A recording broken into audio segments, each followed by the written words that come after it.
So for the first time since 1965 that Fulham faced Chelsea in the top flight, above Chelsea in the table, they create an even bigger gap. They move up to 6th.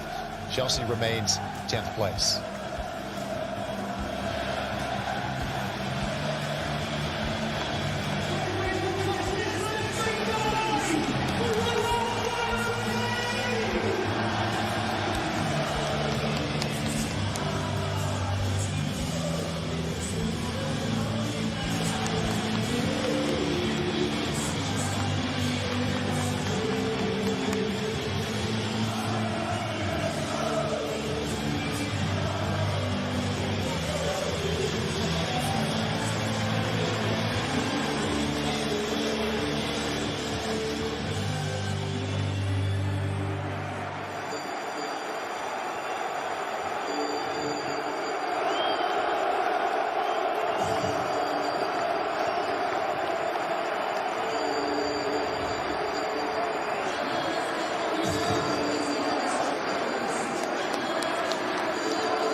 Quite the celebration for Fulham after a win at home 2-1.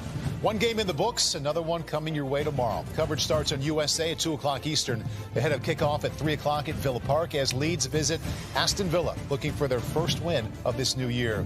Then join us first thing Saturday morning as we build up to the 189th Manchester Derby. Coverage begins at 7 a.m. Eastern on USA.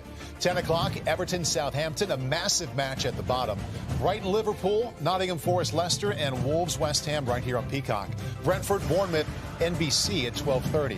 3 more matches coming up Sunday. Chelsea hosts Crystal Palace on USA. That starts at 9 a.m. Eastern. Newcastle face Fulham here on Peacock at the same time. Those are both followed at 11:30 by the North London Derby. Top of the table, Arsenal welcome Tottenham to the Emirates. And looking ahead to next week, 2 more rescheduled matches from earlier this season. On Wednesday, it's Crystal Palace against Manchester United. Thursday, Manchester City, Tottenham. Both of those games at 3 o'clock Eastern right here on Peacock. Thanks for coming back inside the studio with us. You saw the joy and just the celebration there at Craven Cottage. And while we recognize that Chelsea's a little bit down, Tim, I think we should also recognize the significance of a Fulham win against the Blues. I mean, wow. Yeah, those scenes there, they've not seen that a lot at Craven Cottage. I mean, that was intense. And let's make no mistake, winning 4 Premier League games in a row is very, very difficult for any team. And Marco Silva has his team believing. You know, when you talk about a rivalry and a derby match, that's something that will be etched in supporters' memories for a long, long time. I couldn't agree more. I think it's, like you've said, you have to give Fulham the credit. People will say how bad Chelsea were, but for me, I look at this Fulham team. A large majority of this Fulham team were part of the team that got relegated from the Premier League last time they were here. And they looked as though they were just visitors then. They didn't belong, and it was like, do we really believe that we should be in this league now? Complete opposite. The way that they're attacking every single game. And I go back to the first game of the season when they played Liverpool at home. You know, they were unfortunate not to win that game. And you look at the scenes afterwards. You know, you've got Vinicius, who doesn't really play. He's in place with Mitrovic, who's the top goal scorer. Every single player went up to him. And that, for me, is the biggest thing. As a newly promoted team, you've got to have this collective spirit amongst you. You can't have individuals. And when I saw the game today, and when you watch the full 90 minutes, no player was left one-on-one. Yeah. No player was isolated. And that, for me, is an incredible team spirit. And that is 70% of the job in remaining in the Premier League. And on top of that, you've got an outstanding manager in Marco Silva. We spent a lot of time in the build-up to this match on the Chelsea side, kind of discussing all the concern with what's happening right now and what's been happening recently. One win now in the last 9 matches, Tim. What's your first reaction to what you saw from them today? Well, it just heaps more pressure. It doesn't change my opinion of anything. Excuse me. There's more pressure now. We talked about you can't lose this game against your rival, particularly with the way that they've been going. I mean, the Joao Felix sending off is just like, I can't believe it. I know he was trying to be robust and he was trying to endear himself to his teammates in a derby. You can't get sent off there. You know, you're on loan for half the season. Now you're going to miss 3 games. It's just when things are bad, they're really bad. And for Graham Potter right now, things are tough. I feel sorry for Graham Potter because he's the one that is going to get all the criticism. He's the one that's going to get all the negativity. It's a mess, but it's before him. It's the chopping and changing of managers. It's the chopping and changing of players. It's bringing players in, then getting rid of them a year later. And what you end up with is you just end up with this group of players, which then brings clicks on its own because you'll have players that were signed by this manager, by that manager, by that manager to play different systems. And then Graham Potter goes in the middle of it all and it's like, OK, well, I've got to sort this out. It's a good squad, but the squad is so unbalanced. They've got an unbelievable amount of number 10s, an unbelievable amount of right-backs or right wing-backs, and one fit centre-forward, who Tuchel wanted. He was brought in, Aubameyang, and then Tuchel's gone in no time. So I feel for Graham Potter. Empathy for Graham Potter. You feel the same way? Yeah, I do.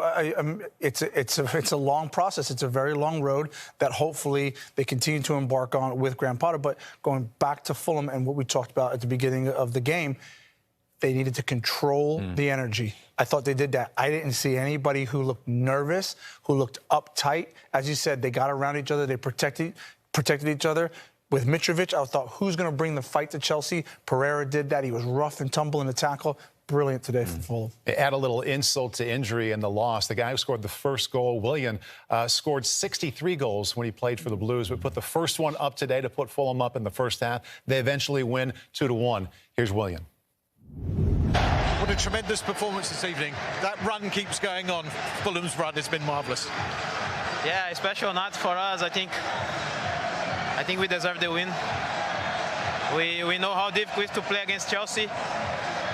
They are in a difficult situation at the moment, but they have a good team. They have a really good team. It was a special night for me, especially to play against them. And yeah, I think we deserve it, and we have to carry on. We have to carry on. You didn't celebrate big time there. You kept it respectful because of the 7 years you had at Chelsea, I'm sure.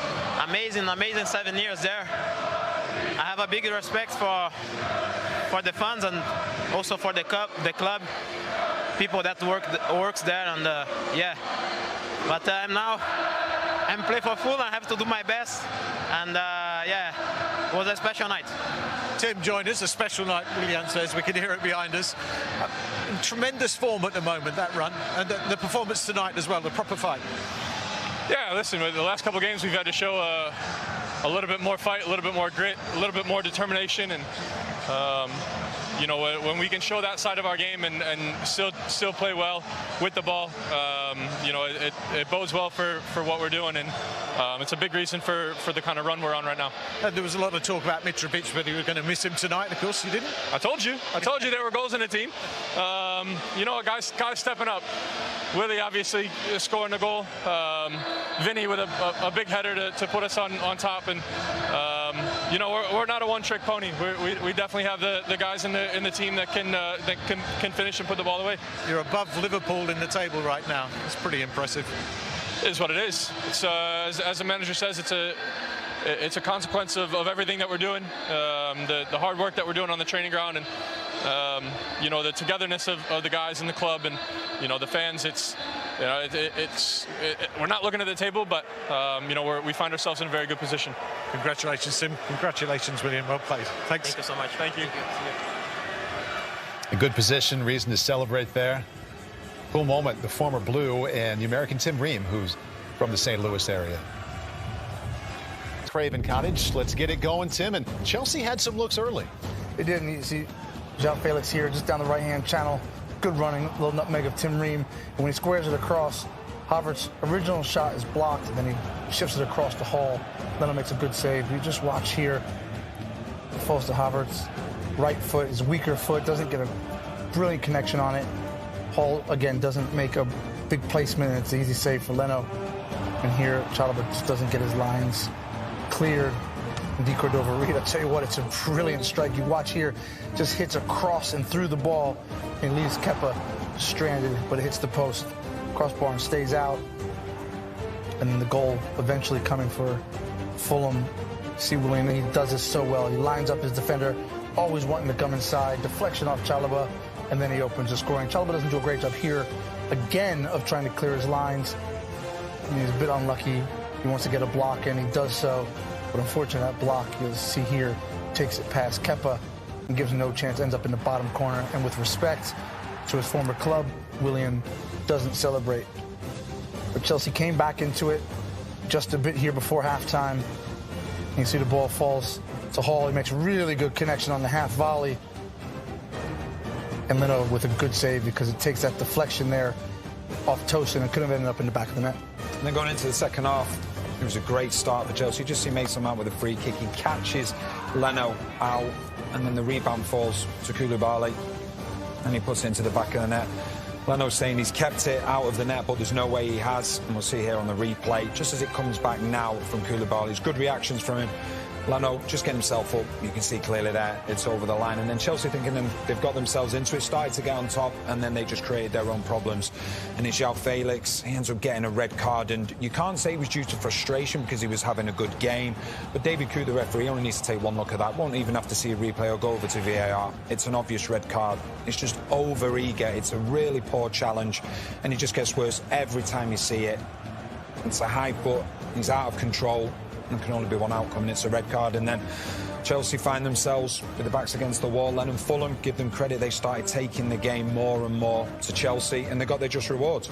Vinicius, he eventually now gets his first goal of the season. That is 4th attempt in terms of games, but it's just wonderful play. Once again, they find this space out wide, which is what they did all game. You know, Tete and Pereira and see Kovacic, he's not able to get out close enough and quick enough to Pereira to stop the cross. But then, obviously, as well, you've got Kepa. He doesn't do himself any favours, and he just makes life so much easier for Vinicius to put the ball into an empty net and give Fulham the deserved lead and then the deserved win. Winning one of your last 9, it's alarming for any one of these teams. But when you consider Chelsea has finished in the top 5 each of the last 6 years, stands out even more. Here's their manager, Graham Potter. Graham, that's been a very tough night for you. How can you sum that up? I thought we started quite well. Had a really good chance early. Felt in decent control of the game. Won the ball back high. Created some opportunities. Maybe missed the last pass. A couple of mistakes lead to their goal, and then obviously you've got to dig in a bit. I thought we responded second half well, and then the red card is obviously changes the game in terms of makes it more difficult for us. I thought the application when we're down to 10 was really, really good. Disappointed with the goal because it's we can do better with that, and in the end that's what's cost us. So really disappointing to lose. The turning point being the red card. I mean, any argument about that? I can see why his blood was up. He kind of lunged, lost possession. Yeah, and there's a reaction from the side, and it's a forwards tackle, shall we say? And there was too much malice in it, and I think he got too much of the player. But I understand why he's been sent off. He'd been playing pretty well up to that point. He looked very sharp. Yeah. You're going to lose him now for 3 games, aren't you? Yeah, it's another blow. It's the hits just keep coming at the moment. That's how it is. But I thought he was really good. You could see his quality in the game. So obviously it's disappointing, doubly disappointing for us. Talking about hits, Zakaria, is that another injury? I think so. Yeah, I think that's yeah, it's another one. We'll see how he is. It's just one after another, isn't it? Yeah, it is at the moment. It's tough, that's for sure. I feel for the supporters and I feel for the players and feel for everybody connected with the club. It's a tough moment for us. And what, can something click, something happens? Yeah, like I said, there was some positives there. A couple of decent opportunities for us and chances and just missed passes, final bits. But we have to keep working. There's no other solution. You've got to keep working, stay together, keep focused, move to the next match and try to get the 3 points. As for the next match, their next opportunity to get 3 points comes up on Sunday. Not much time to rest against Crystal Palace. Here's what they have: their next 7 fixtures in all competitions. Okay, so Graham Potter, guys, coming off of that 2-1 loss. He said there were some positives. What positives do you see, if any, with Chelsea right now? No, I don't necessarily agree with him. He has to say those things, absolutely, and most managers do. Yeah. It's manager speak, and talked about missing the final pass here or there, application down to 10 men, et cetera, et cetera. But it's a difficult moment. Yeah, I talked before the game about these crisis meetings and about rock bottom having a trap door. Well, there's a trap door there today, and had they won the game comfortably, that's very easy. It's okay, my leaders have stood up. Not really. Now is whether those leaders stand up. Now is whether Jorginho, who didn't start the game, still backs the manager. It's whether Azpilicueta still backs the manager. And so there's still some big moments to come for this Chelsea team, because ultimately, yes, there's another injury to Zakaria and the sending off to Felix. But these players have to be accountable for results as well. This isn't just on the manager. Yeah, I agree. And the one thing that's even more difficult for Graham Potter is that he has no experience. I don't mean experience as a manager. He has nothing to fall back on. He's not had a situation like this before. You've had previous managers at Chelsea that have managed at clubs where the expectation levels have been through the roof. There's been players from so many different managers. That's not what Graham Potter has been exposed to as a manager. He's been at clubs where he's built at clubs, whether it be at Östersund or whether it was at Brighton when he went there. And he's finding himself in a situation now where he has nothing to fall back on, where he can go, I remember when this happened, or I remember when that happened. And you can see the pain in it when he's talking there. I know he took the job, he didn't have to take the job, but I feel for him at the moment, because he is having to carry everything on his shoulders from what's happened previously. What's your belief level that they get this thing going in the right direction? It's low, but it's there. They'll ultimately, get themselves back to winning games, but it's a difficult moment with their injuries. Huge win for Fulham, 2-1 over their rivals Chelsea. And their manager, Marco Silva, we saw him celebrating on the sideline, especially with that second goal in the second half that eventually was the game winner. Here he is right after the win. Marco, the wonderful run goes on. You must be delighted with that performance tonight. Delighted with the result, definitely. Pleased with the first half. Second half was not at our best level. And this is really the good thing that we can take as a group. Our players, they know as well, and we know. Even second half, if you didn't perform at our best level, and we didn't, definitely. We are able to win a football match against a top side, even if they are in a bad run. Definitely, they are Chelsea, and I said yesterday that they are Chelsea, and everyone knows what that means. Top quality players, with a great manager. I have to say, in this moment, they are in a bad run. I have to say that. And of course, was a tough game for us. The first half was really good. We didn't start really well the game. We took some time to adjust. They started the game with the three at the back, with the moves from Mount and Joao Felix created some problems for us between the lines and that half-space runs. Always, we took some time to adjust, but after we adjust, and I have to congratulate the players with maturity, we adjusted in that moment. And after you balance the game, I think first half was balanced. They had chances, we had chances as well. Of course, we were more clinical than them first half. Second half, we start really not good when you consider the goal. The first 2 minutes of the second half, of course, is not the best way to start against the top side. Of course, gave the boost to them to start to control, and after came the red card, and of course was our obligation to try to win the game, and we did it. Was that the turning point, the red card? I mean, no argument about the card, but was that a pivotal point? So it's important when you play against 10, of course, because that I said that it was our obligation to to go and try to win the football match. From the bench, we changed it with TC and Darryl Wilson in that moment. We knew that Tom Carney will give us much more things in our offensive part, much more creativity as well, and to give a bit more calmness for our team on the ball as well. And he did it. He's doing always so far this season. And of course, come the goal, great cross from Andreas. Important goal for Carlos Vinicius as well. It was really important for him. I think he deserves this moment because it's always really tough to be in the shadow of a top scorer like a beast like Mitrovic and all what he's doing for his football club. Of course, it's always tough for the other striker that is in his football club. He needs time to adapt. Sometimes just play 10 minutes, 15 minutes. Of course, with more time, he's improving as well. And I think he deserves. It was an important moment for him and for our fans. I have to say that last 20 years, of course, the superiority from Chelsea in this type of games is being huge. Normal, of course, completely different targets, different goals for both teams. Completely different budgets, all the things, and is being really superior at our football club. I think it was a great night for our fans. I think they go home now with a very good feeling, and is everything what we want to give them. The season so far has been such a success. Has it even surprised you that you've reached this level? I cannot say surprise. Of course, if you ask me if now in the beginning of the season we are going to be in this position right now on the table. Of course, will be. I have to say that will be something really, really difficult. Definitely, you cannot. You can compete, and you are competing against all the sides, and you are matching, and you are embracing the challenge every single time. But we have to know our reality,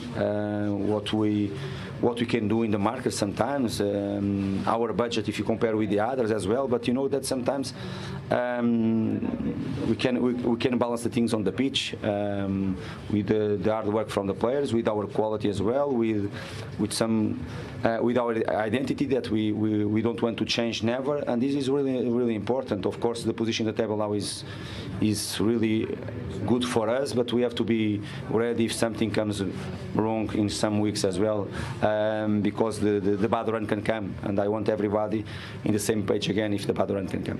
Well done, Marco. Thank you. Thank you. You've heard us mention a couple of times here throughout the day Fulham's first ever 4-match winning streak in the Premier League. Little context to that.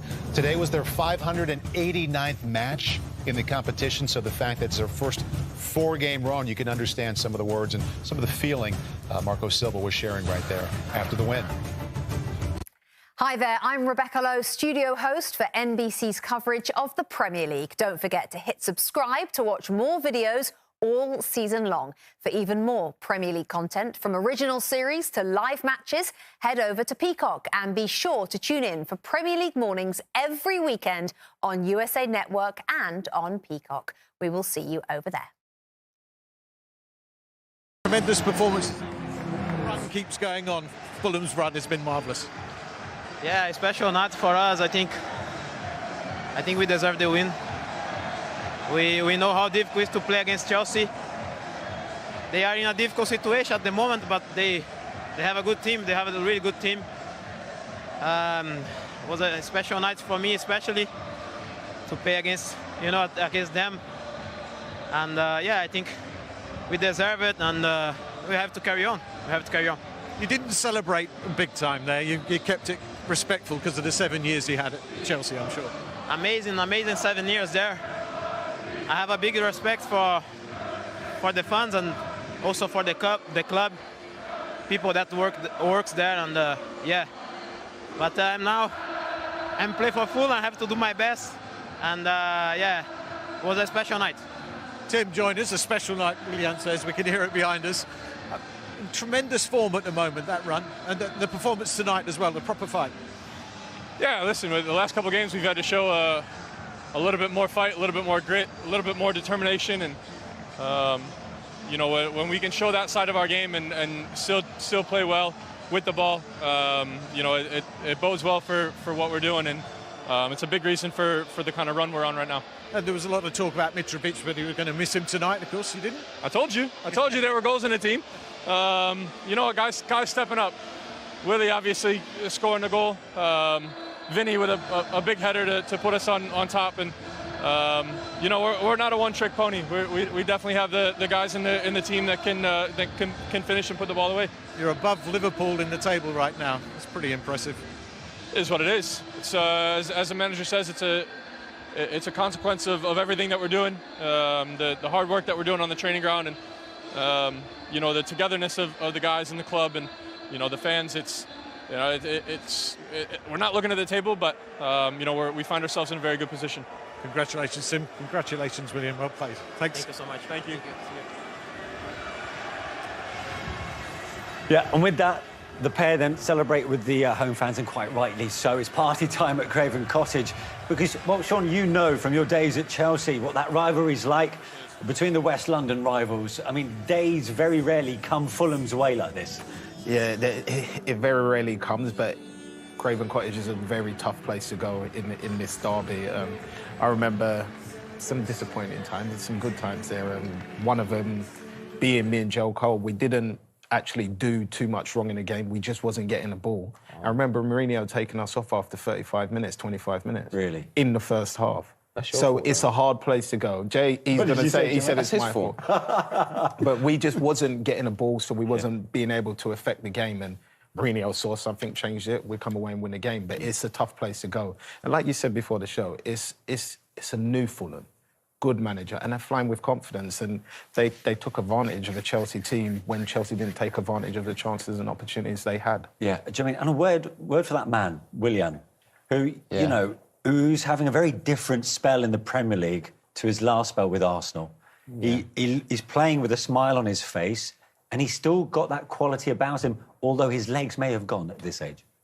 Well, it didn't look like it today, to be honest. I feel like I think that when you get to that sort of stage of your career where you're experienced, you can manage your running, you can do stuff in that short burst, but when he gets into these positions here, nothing changes for me. It doesn't matter how old you are.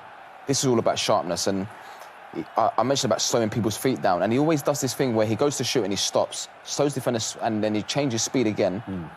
And he's always been good at that, and I don't think he'd ever lose it, to be honest. You know, regardless of his age, just here, just to get that half a yard, just to get his shot off. But I did mention about the defending. I just feel like Azpilicueta, he's got to show him wide, and I feel if he shows him wide, he's so wide that he can't even shoot. I think he crosses it. He has to cross it with his left foot. So it's terrible defending, but at the same time, really sharp in the way he moves the ball and gets his shot off.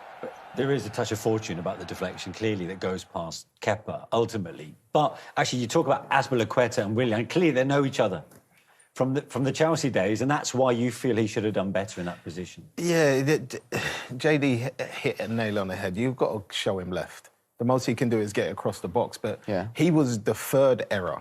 The first error comes from, obviously, the young lad, Hall, could have cleared it down the line. Then the ball comes in, Chalobah unmarked. I don't know what he's doing with that sort of header, but he just kind of flicks it, not knowing what's around him. If he had realised he was in the box on his own, he might have done something completely different. And he didn't. And then, obviously, then it gets to the Aspie part where he should have just shown him line. But even though all of those things happen, it's still a lot for Willian to do. And I think he kind of, in a way, a little bit rolled back the years of what we used to see him do on a regular basis. And when you do things like that and you force shots, you will get the odd deflection. So he made all the luck there, and he deserved what he got there. Trailing at the break, what did you make of Chelsea's response early in the second half? For me, it was the perfect response that you could ask for as a manager. Of course, the great ball in from Mount. And it's a bit scrappy, but they had the chances in the game before. And as JD said off air, as you can see, the ball don't even touch the back of the net, so they're obviously struggling to get the ball to hit the back of the net. Yeah. He's going to say that because he's a Spurs fan, so I'm going to fight the battle for Chelsea right now. But yeah, it's a goal. I think at that time and through the first half, I thought they deserved the goal. But after then, you know what happens as the game goes on and it changes hands. Yeah. You know, you were both waxing lyrical about new recruit Joao Felix. Yeah, brilliant. 5 shots, most of any Chelsea play in that first half of a first half in the Premier League this season. And then in the second, a very different story. What about the tackle that resulted in his red card on Premier League debut? Yeah, it's a sending off. I think what happens here, it sort of like looks like a pattern that they've worked in training. The ball goes into him, it's sort of like a bad touch, and I think it's sort of like, because it's a bad touch, I think he tries to get onto it, but as he makes contact, like he knows, like he knew straight away. it's a send enough. Don't you think there, with Koulibaly's ball in the centre of midfield, you can't, like, the ball's so high, it's whipped in, there's too much power in it, like, you're asking a lot. So if that kind of helped towards that bad first touch. Yeah. But he's got to know that you have to just pull out. Even though, to be honest, when you watch it back, it does look like at the end he pulls out a little bit, but there's contact and there's studs. He's stud shot, so it's definitely a send. Can you explain his decision-making in that split moment? Was he trying too hard, maybe, to make an impression, considering it was his debut? I've been there. I haven't been sent off, luckily, because obviously the rules were a lot different back then. But sometimes when you have a bad first touch, your over-eagerness to get on the end of it or to try and win it back, you reach. But he just didn't expect the defender to get there as quick as he did. But look, if you look before the defender touches the ball, his foot is basically in level with the ball. He looks like he's going to get the ball, but he pokes it away. And after that happens, it's kind of game over in a way. Yeah. As a result, he misses the next 3 games. That's Crystal Palace, Liverpool and Fulham again. Already short on numbers is Graham Potter. That's the last thing he needs, is it not? Like I said, how's your luck? As a manager, I think that's nearly 9-10 players that are possibly starters.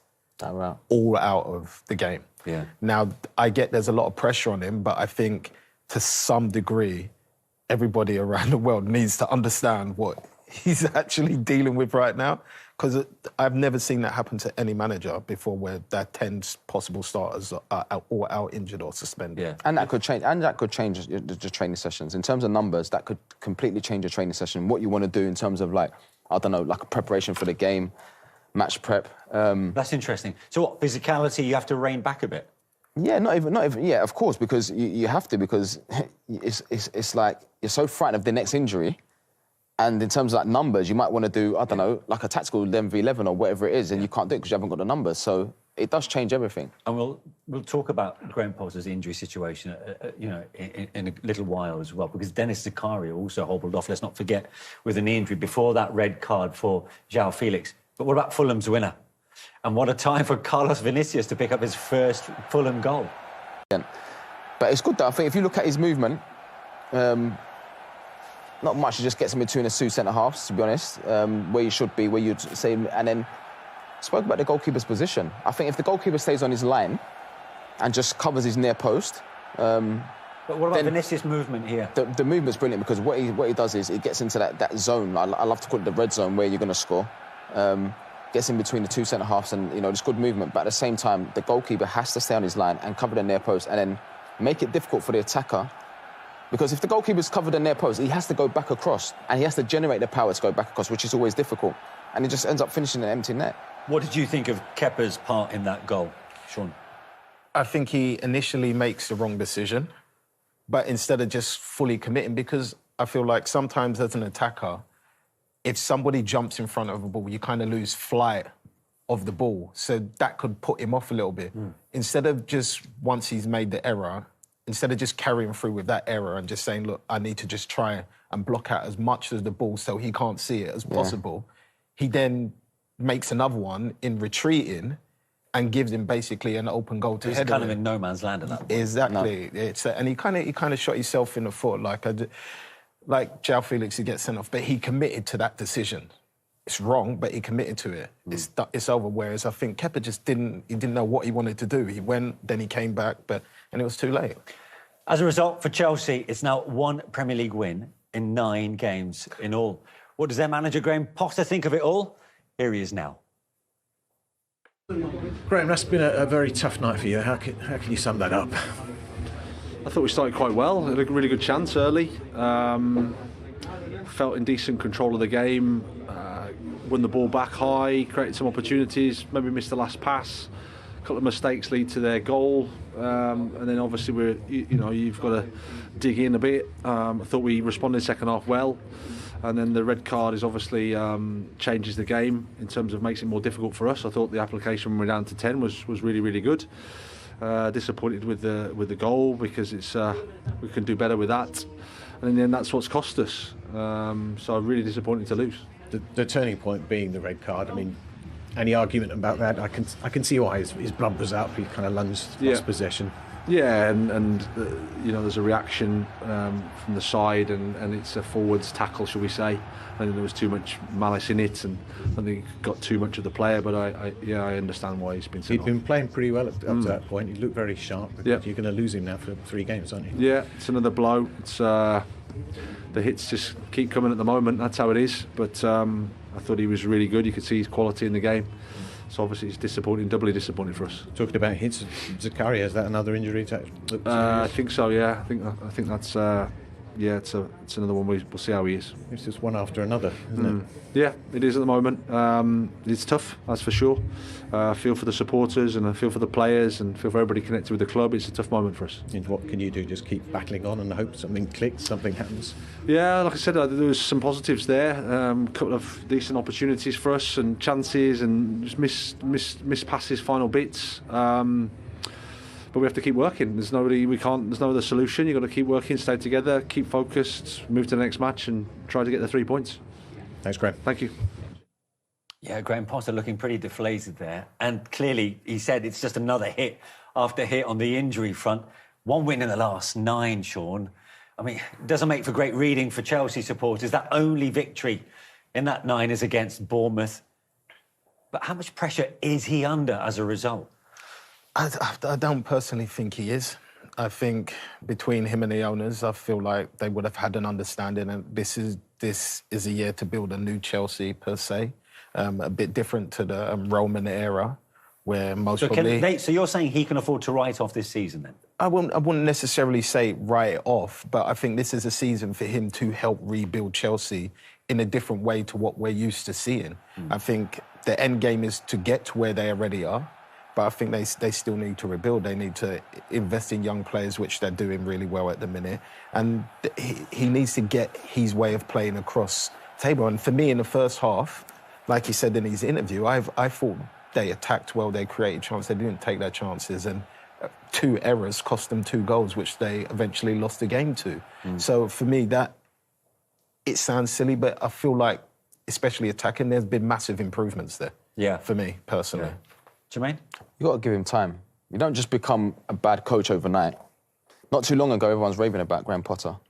So you can't sit here and say, he's a bad coach, or, I don't know, maybe the players. I think he needs time. And the fact of the matter is, he's too many injuries. Like, Can you judge anybody on this injury? You can't. Injuries to key players and top players. So I believe if he had those players, they'd have more points on the board. It's as simple as that. He definitely needs time because he's a top coach and he will be a top manager there. Yeah. I mean, that's the list. I mean, it doesn't get more comprehensive than that, does it? I mean, that's right across the board. That's arguably your 2 best wing-backs, backup striker and Brozier. But you've got some big money buys, Sterling, Pulisic.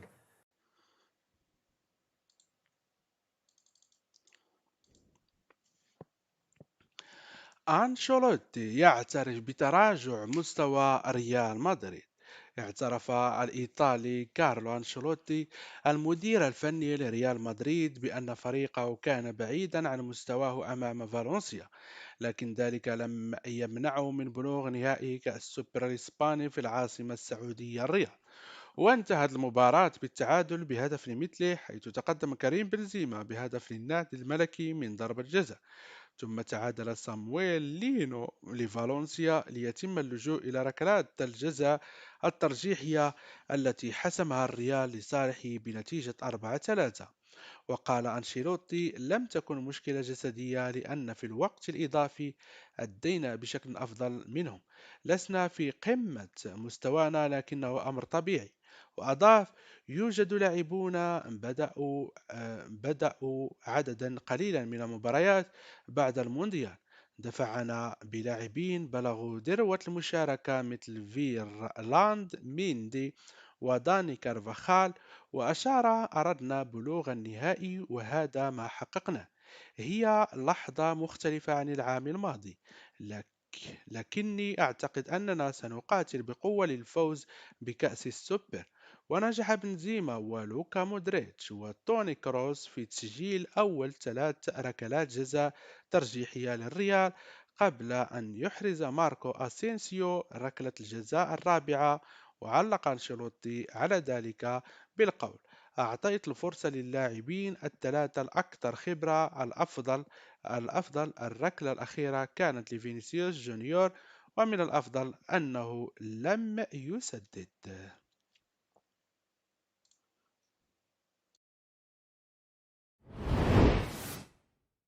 We start at Craven Cottage, where Joao Felix was sent off after less than an hour of his Chelsea debut as they went down 2-1 at Fulham. The pressure continues to mount on Chelsea boss Graham Potter. It's now 6 defeats in their last 8 games in all competitions. Joy for Fulham, though, who scored a first win against their West London rivals since 2006. It was a former Chelsea forward who gave Fulham the lead. Willian on target after 25 minutes. Kalidou Koulibaly equalised 2 minutes after the break before Felix was shown a straight red for a lunge on Kenny Kete. Carlos Vinicius scored the winner for Fulham with 17 minutes to go. Former Chelsea player and coach Jody Morris was watching the game for us in the studio. And Jody, we have to start with what was ultimately a debut to forget for Joao Felix after starting so encouragingly. Plenty of the headlines will be with him in the morning for that straight red. What was your take on it? Yeah, it was most definitely a straight red, which was a huge shame because for, I think it was 57, 58 minutes or so, he was, for me, the best player on the pitch. Causing all sorts of problems for Fulham, certainly Chelsea's most dangerous player. But he's tried to receive the ball in the middle of midfield and doesn't quite control the ball from Koulibaly, and then ultimately goes in studs up on Tete, and you have to say there's no other option for the officials to give him a red card, which was, as I said, such a shame because he was performing so well. It was one of those, wasn't it, where sometimes when you lose possession, there's just that desperation to get the ball back, and it was a bit of an out-of-control lunge, just maybe an eagerness to sort of impress and do well on his debut? Look, well, we said earlier, I mean, a lot of those straight reds that you do get, a lot of the time it's when you're in possession of the ball and you either lose it or you kind of overrun things, and it's a split-second sort of decision where you think you can maybe still nick the ball. But I think actually at the end he tries to pull his studs out of it, but he's already fully committed to it, and as I said, it's one of those that it's instant. You could see straight away it was going to be a red card. It came at a critical point in the game, didn't it? Chelsea back on level terms at that stage, and perhaps with the momentum they might have thought to go on and win it. Yeah, I thought there was only really one team in it, and even as I said, even the first half, I know they came in 1-0 down. I thought they was the better team. Chelsea would have created their own problems really tonight, particularly in defence. But yeah, to go down to 10 men when you've just kind of drew level is a shame. But I have to say, even for the 7-8 minutes after that it was sort of 10v11. Chelsea was still the better team and actually created another chance where Leno was forced to save before Fulham ultimately got the winner. How much does this result increase the pressure on Graham Potter? I think obviously on paper and the noise from outside, it is clearly going to increase. I mean, when you're a Chelsea manager with 6 defeats in 8, it's always going to increase the pressure. But if you watch the game tonight, I don't think Graham Potter will be too displeased with how they performed, particularly going forward. And there's so many things that went against. The deflection for Fulham's first goal off Trevor Chalobah. I mean, ultimately we create our own problems giving the ball away in a silly area. But then to get your new signing sent off, and then again for me, there's the second goal could easily be avoided if Chalobah and Kepa maybe do a little bit better. So for me, obviously on paper it looks like it's going to turn up the pressure, but I'm hoping that there's plenty of time to be given to Graham Potter, because there's certain things that he couldn't do tonight that is totally out of his hand, individual mistakes. It is a results business though, isn't it? We just showed the form guide of Chelsea, 6 defeats in their last 8 in all competitions. I mean, how much longer can you be patient and say, well, form will come, we have to give Graham Potter time? Well, as I said, I mean, for me, it's imperative that they give him time.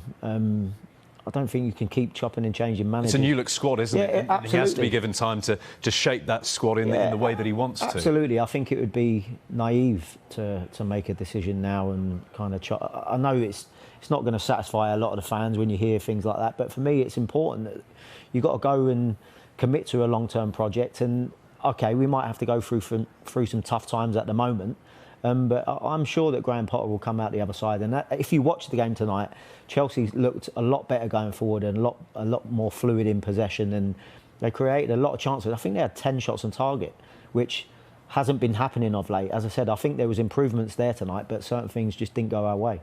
You know the club so well. You played in the academy. You were there as a player. You've been there as a coach as well. I mean, what sort of situation do Chelsea and their fans tolerate come the end of the season? Is a bottom half finish, for example, plausible? I mean, could the ownership still say, well, we have to give this manager time? I mean, what sort of a scenario do you envisage might be the tipping point as far as Chelsea, the supporters, are concerned? Well, I hope none of it's going to be the tipping point. Yes, we're going through a bad spell, but I think too many clubs and too many owners nowadays that how are you supposed to know how good a manager is unless you allow them the opportunity to come out the other side of a bad period? If you just get rid of managers every time there's a bad period, I know that served Chelsea well in the past as far as trophies are concerned, but if you want long term and you want to be challenging for league titles and put the club in a better structural position and a better place where it's not a conveyor belt of changing managers every 2 minutes, then I think you have to stick with him. Yes, it might not satisfy some fans and they're not used to seeing Chelsea in this sort of position, but at the same time I think it's important that you've got to try and come out the other side. It's not all down to Graham Potter. It absolutely isn't. There's players that are underperforming, there's players that are not really his that are underperforming, there's players that are out injured, and there's scenarios in the game that totally went against Chelsea tonight. They were a better team. As far as Fulham are concerned, and the manager is really contrastingly very much enjoying himself, enjoying huge success at the moment, is Marco Silva at Fulham. That victory tonight lifts them up to 6th in the table. A word on Fulham tonight, the performance and the job that Silva is doing there. Well, I said it, I mean, first and foremost, Marco Silva, what a fantastic job he is doing this year. And one of the things that I've liked about Fulham this year is that they haven't kind of come up from the Championship and then tried to come away from what got them the success there. They went with Mitrovic, and he's obviously, although missing tonight, has been a huge success in the Premier League. But they actually tried to go toe-to-toe with Chelsea tonight. And if they didn't do that and just sat back and tried to soak up Chelsea pressure, then they might not have forced the mistakes that they did do further up the pitch. And a lot of the time when you do see these teams that come up from the Championship, they just automatically concede when they play against the bigger clubs. And that's what Chelsea has faced many a time when they've gone to Craven Cottage before. But credit to Marco Silva and the way his players are performing this year, that they actually went and tried to go toe-to-toe with Chelsea. And like I said, although I don't think they were the better team, you have to say that they forced the mistakes. And I like to see managers that are trying to play football the right way, and I think all credit to Marco Silva and Fulham in the way that they're performing this year. Jody Morris, thanks very much indeed.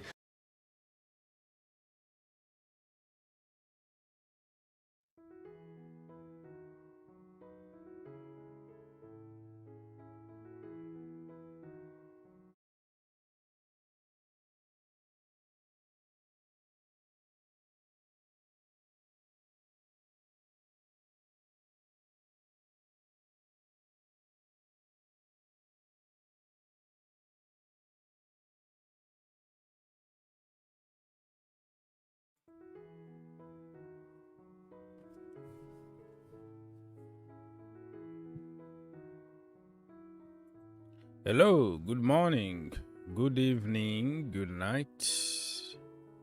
Anybody home? Maybe, maybe not. Thank you for being here. Much appreciate your support. Feel free to call us if you have time. And yeah. So we're gonna be here for a little while. If you wanna call, you can call. If not, it's not. Alright, so the sounds perfect today. Yeah, for some reason yesterday it wasn't working. Planning on buying another mic, probably. So people, therapy session here, and I have nothing to say. I want you to say something. All right? That's why we're here for. Let me fix this Logitech stuff.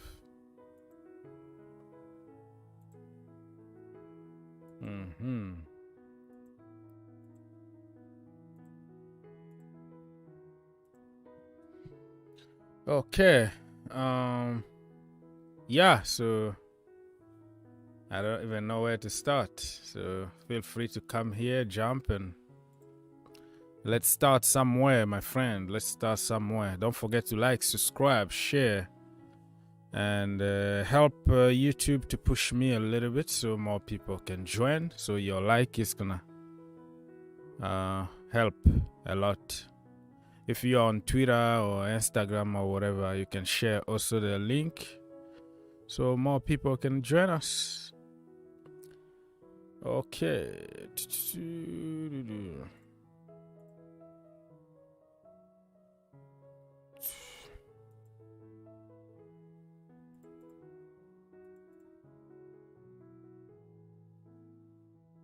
All right. How everybody's feeling? Much better this morning, Chelsea fans? Or other fans still celebrating for winning the Champions League by Chelsea losing? So Chelsea losing is creating a lot of emotions. It's creating a lot of joy to other community who don't win anything and who think that by Chelsea losing, they are winners. But listen. This is part of the process, okay? Part of the process, and you're gonna go backward before you advance. Sometimes in life, this season is over for Chelsea. Let's wait. According to Mr. Machoka, the season is over according to him. Let's wait next season when we are well equipped. Every position on the field need two backup players and not average ones. Okay, that makes sense.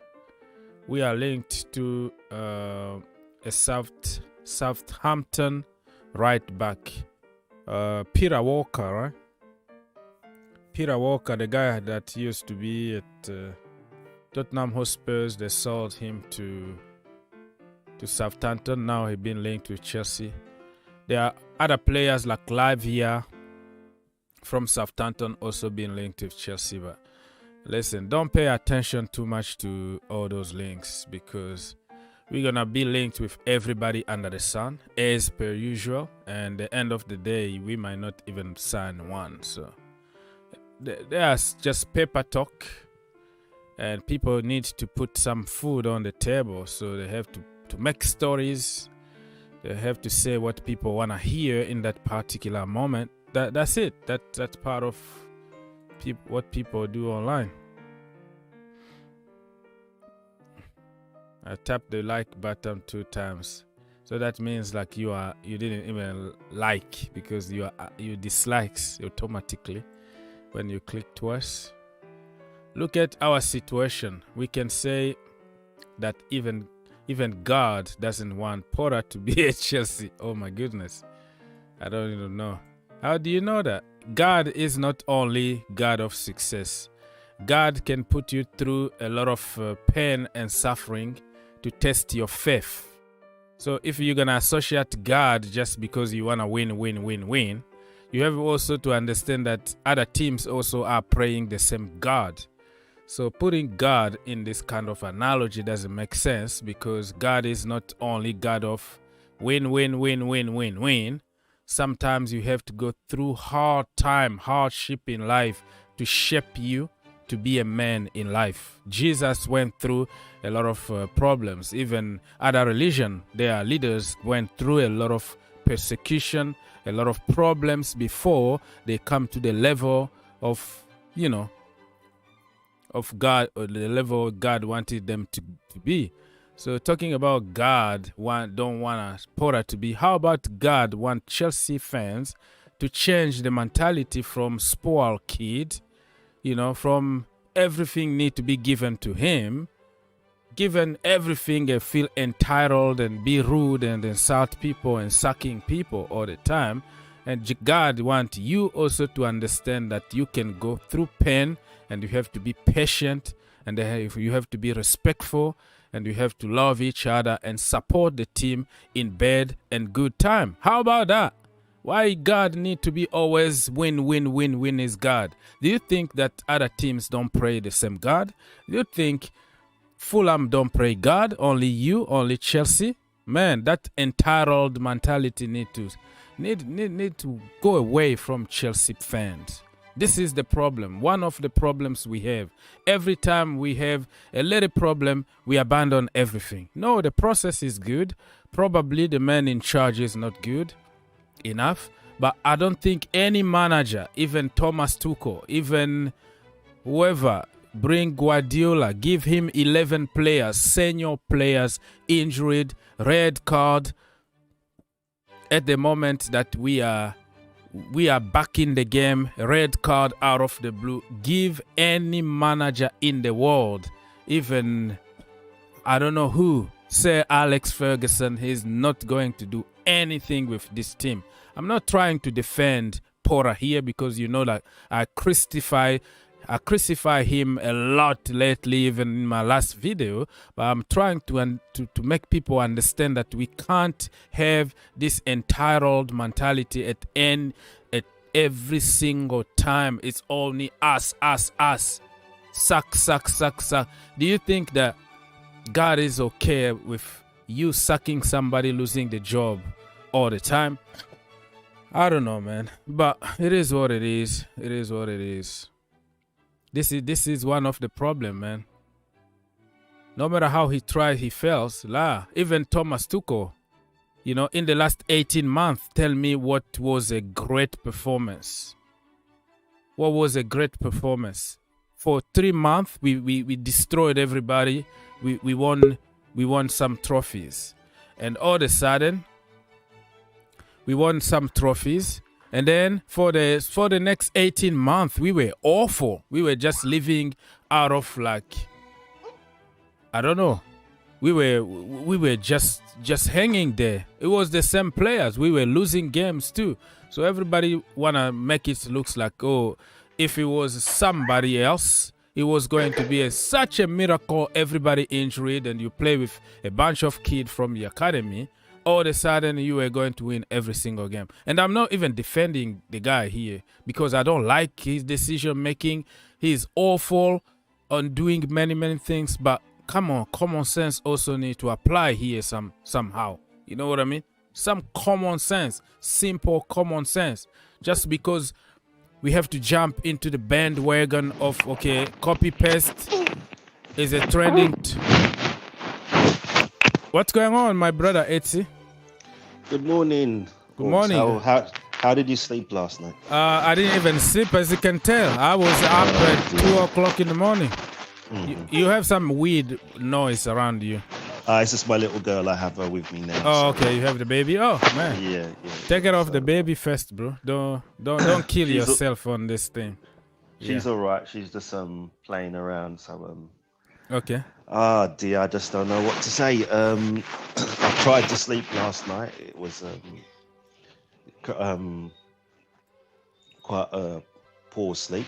Mm-hmm. But well, in retrospect, looking back, I still think that the man is out of his depth, most definitely.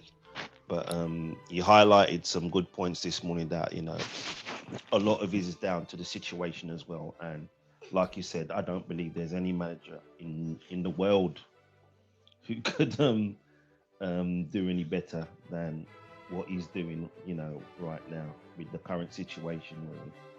But I think now he's been trying to play Mr. Nice Guy for a long time. Mm-hmm. I think he needs to be ruthless now. Those the majority, I'd have to say the majority of that team, they need to be benched or sent back to the development academy. Bring in some of these youngsters to see if you can get them to be involved in his philosophy. You know, get see if they see the vision that he's got. You know, this Cassidy, this this new one they brought in, this can't remember. Andrew Santos. Santos. Yeah, I don't think Santos got a work permit so far.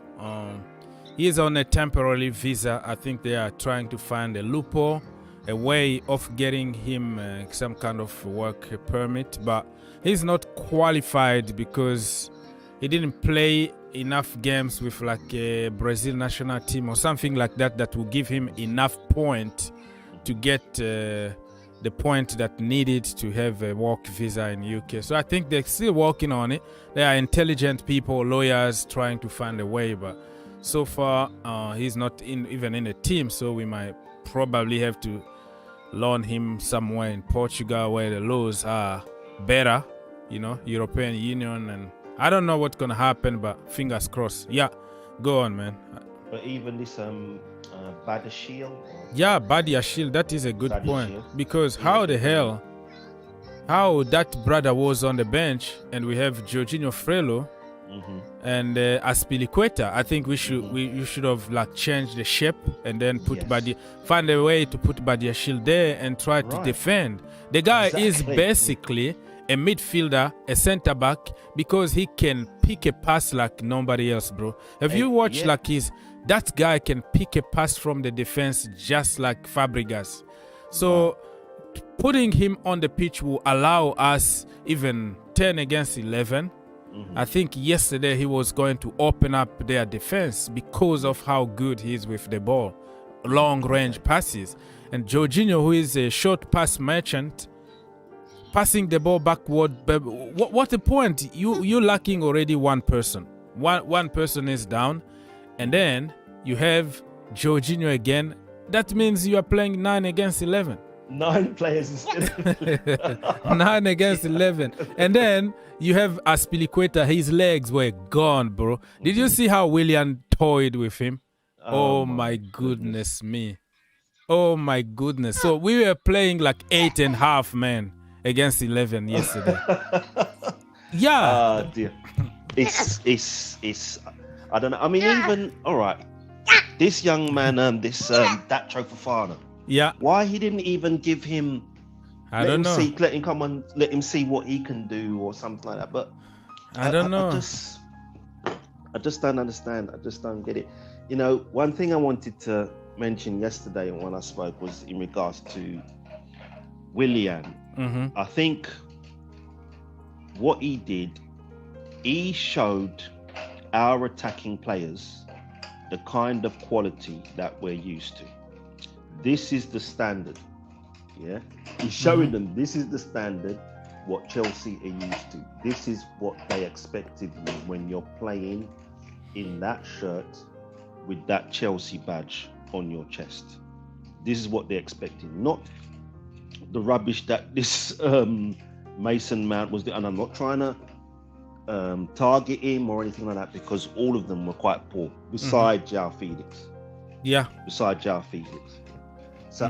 So this is what they need to aspire to.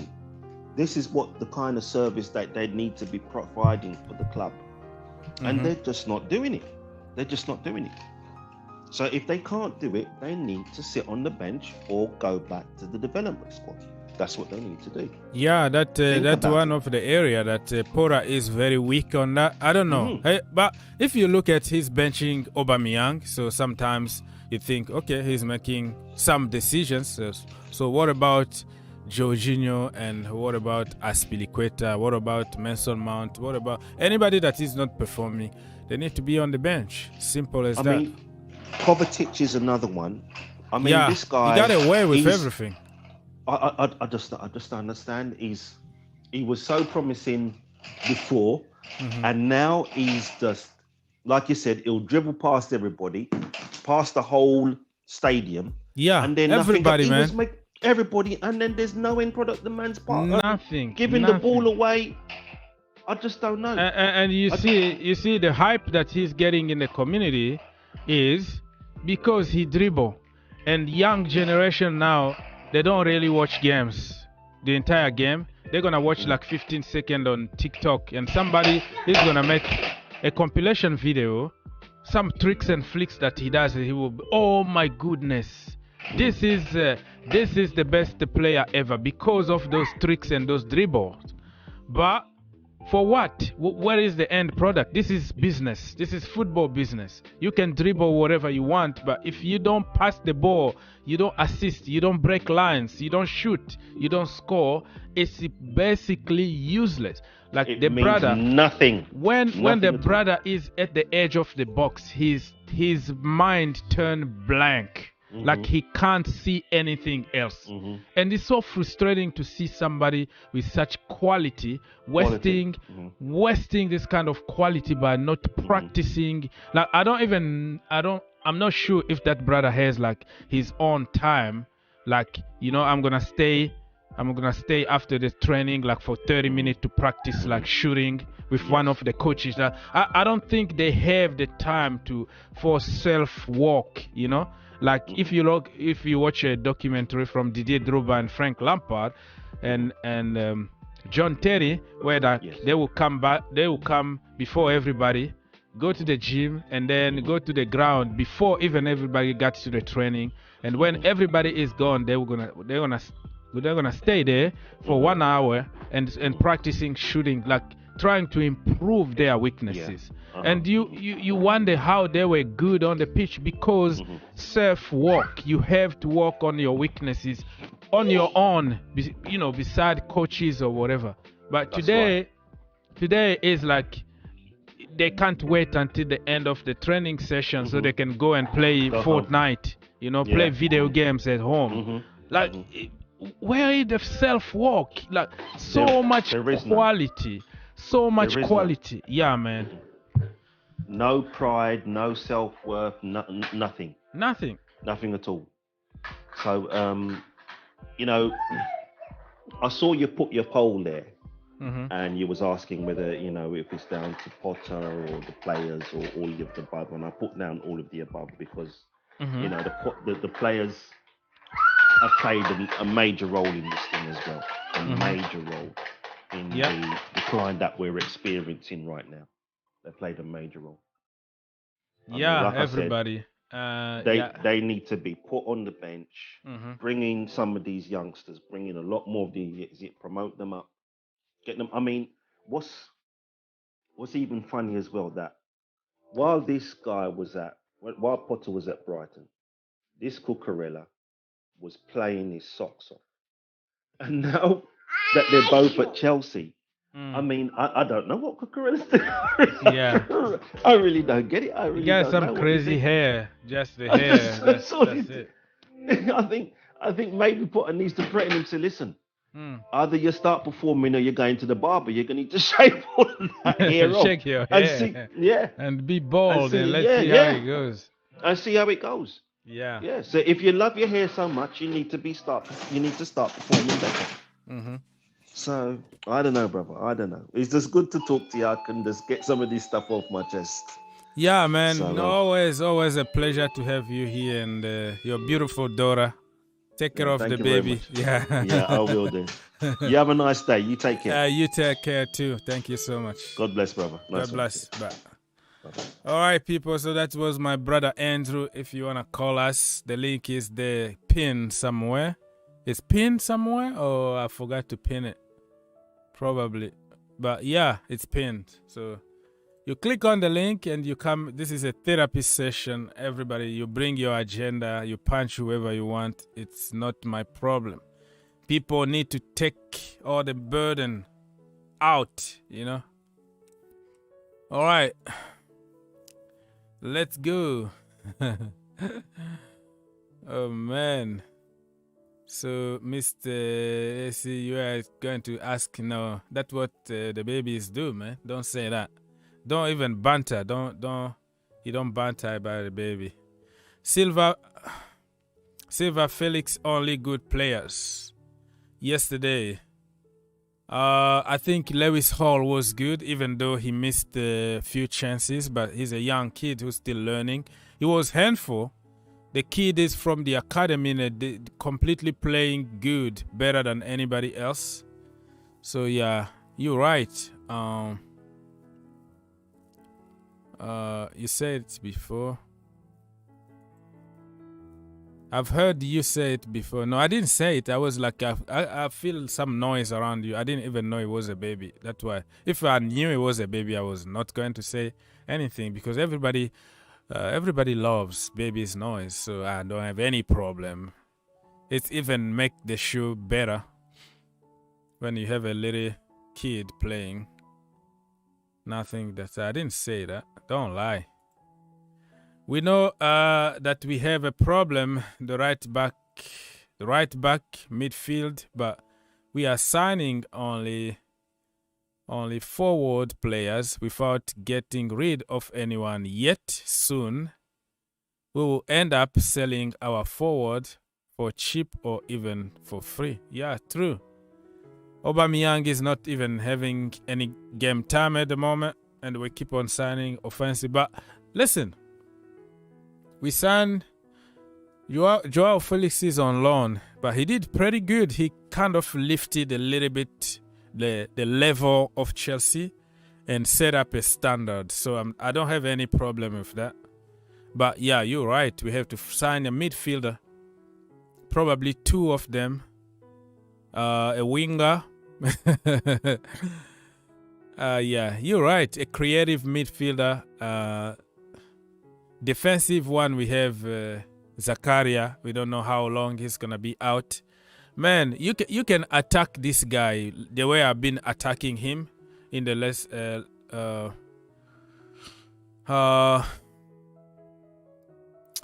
lately, I've been attacking him. But sometimes I can also see the other side of the coins, you know. When you have so many injuries like that, Zakaria out... My only problem, Zakaria is out and you're putting Jorginho on the field, knowing how difficult that game is, okay? They are pushing us to the limit. Jorginho is not going to put even a tackle. The brother is going to recycle the ball all the time. And you're putting him after Zakaria went off. Be creative. Create something. I know we don't have another because people will tell you we didn't have another DMO. No. You can create something. You can change the shape of the team, bringing somebody else. Bring somebody like Badiashile from the bench. Twist the system a little bit. Push him at the back. And then bring Chalobah in the midfield because Chalobah played his entire career in the midfield. Be creative sometimes. When you are in difficulty, it doesn't matter. Even if you have... nobody to play in one position, you create something. Jose Mourinho, final of the Champions League against Bayern Munich. Inter against Bayern Munich. Samuel Eto'o, one of the best number 9 ever. He told him, listen, brother, today we are going to the war. We're going to beat them, and I need you to play a wing back. Eto'o was like, huh? Yes, brother, you have to help us from the wing back position. We have nobody here. So many injuries and suspension. I want to sacrifice you. Instead of you scoring goals, let's be more cautious and hit them in the counter. What happened? Eto'o played as a wing back, and he was probably the best wing back in the entire planet. So, you know, difficult situation can force difficult measure. So he need to be bold and make a decision and say, oh, we didn't have any midfielder or we didn't have anything. Be creative. Find something. Because Jorginho didn't bring anything. When he came on, we conceded a goal. Somebody got a red card. Probably another guy with more defensive skills was going to help in that position instead of Joao Felix getting in that situation. So this guy need to be bold, man. You need to, I don't know. Do something. Put Chukwuemeka. Twist the system a little bit. You know, change them position. But you're going to bring Jorginho in the name also. We didn't have anybody in the bench to be in the midfield. So you bring the worst one to lose the game instead of bring somebody who can at least keep you in the game. Give you at least 1 point. Havertz and Mount will end up in the Chinese league if they don't improve. Chinese league, I think it's too soon. It's too soon to really blame them that much. I think yesterday we had like 10 shots on target. Even they were very, very weak shot. Didn't really make that impact. But Mason Mount hit the post. Kai Havertz was very good defensively. Probably people don't watch the other aspect of Kai Havertz. Yesterday I saw him winning headers in the defense, helping us a lot with his size in the defense. If we can fix the midfield issue at Chelsea Football Club, a lot of narrative that we see here is gonna disappear. Because if you have somebody like Caicedo, okay, in that midfield, or you have McAllister, you have Enzo Fernandez, you have Fabregas, okay? You have Thiago Alcantara, you have Kevin De Bruyne. In that midfield, the narrative is going to change because they're going to create more and more and more. The more you miss, the more they create, the more you're gonna have a chance to score. So all the narrative been a lot because nobody is creating enough chances for them. So when we have hard chances, we wanna score. If they don't score, we wanna kill them because we don't create. And when you have it, you have to score. That is one of the biggest problem we have in the Chelsea team. But people don't see it because some people still in Jorginho cult, or the cultists are going to find excuses to defend the guru, just to blame somebody else in order to take attention away from their idols. Okay, so you see what happened yesterday, right? So I tweeted this when it was 1-1. We came back and then we got a red card. I was crying. I was live here. I was screaming, please make a change now. Don't be reactive. Be proactive. Put Badiashile right now. Close the door. Try to hit them in the counter. Jorginho is not your man. And I knew, and I said it in this tweet here, like, we have to watch. When we concede the second goal, and then Graham Potter is going to wake up and try to make changes. It's on the record. You can see here. I said it. What happened? Wait. Bam. We conceded 2-1. Boom, boom, boom. Everybody. Okay, 4 changes the same time. Where were you if I could tell it from my house? And you, the manager who get paid a lot of money, the most expensive manager in the entire world, 20 million we bought him from whatever team, Brighton. You can't see that. How? You know you have Jorginho. That means you are playing already 9 against 11. Okay? Because Joao Felix is out. Jorginho on the pitch is like nobody, so it's 0. It doesn't count. And then you are waiting to concede a goal in order to make changes. What happened? Exactly what I said.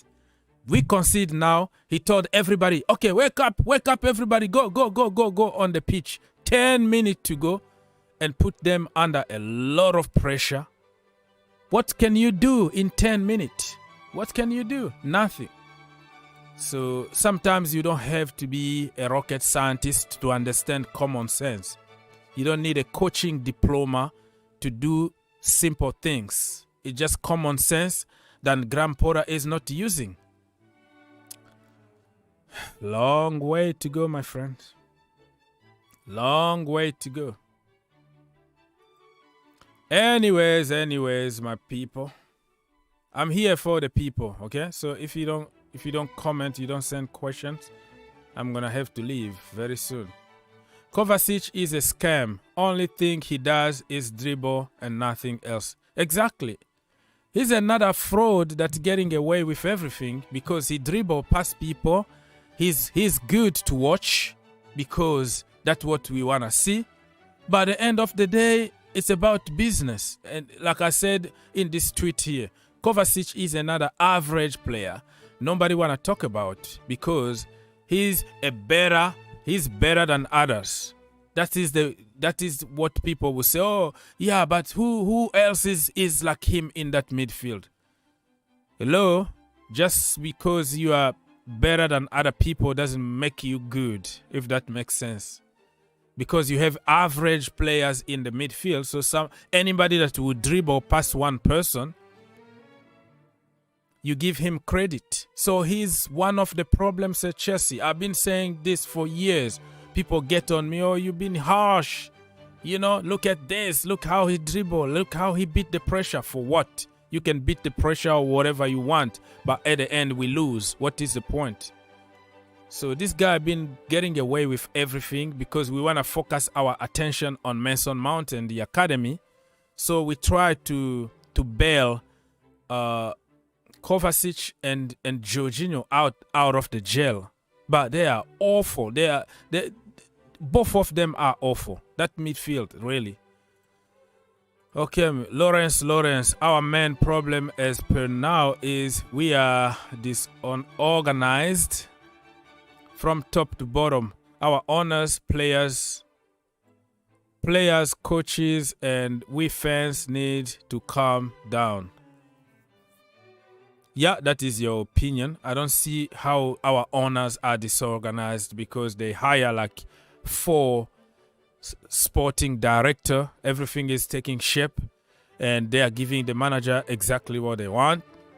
They gave Thomas Tuchel 300 million because of the players that he wanted.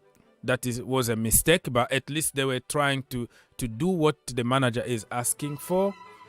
And this manager, I think they believe on long-term process. So let's wait and see the end, you know, how it's gonna be. But yeah, it is what it is. We need a captain like Terry who motivate the team. Aspi is not a captain. Yeah, good point. Aspi doesn't really talk on the pitch. Aspi doesn't motivate anybody. His legs are gone. But he shows some leadership qualities here and there, but not enough to be in the Chelsea level or in the Terry's level. But yeah, it is what it is. Being a captain and putting that armband doesn't mean that you're a leader, you know. I don't know. How did Badiashile not play? Yeah, that is the same question I'm asking for. I wish one day I can see Chelsea manager to play Mount in midfield, not as a winger. Yeah, let's wait and see. Probably one day. I miss Tuchel mentality. Yell at those players. Porter is too quiet. He does not have the balls. Okay, that is your opinion. Yelling at the players doesn't mean necessarily that they're going to perform. Sometimes it might make them even more and more angry on the pitch if you are yelling at them. So I think if you are good, you are good. You can be quiet and get the business done. His decision making are the most damaging than his lack of, activity from the sideline. We had one of the best managers in the world, Ancelotti, at Chelsea Football Club, never talked, never anything, crossed his hand, getting the business done. We are all over the place now for one reason or another one. Do you think if we had Reece James, N'Golo Kante, Ben Chilwell, Armando Broja, all those bunch playing the same time together, and we have very in the midfield, probably we had somebody like Enzo Fernandez, Moises Caicedo or somebody.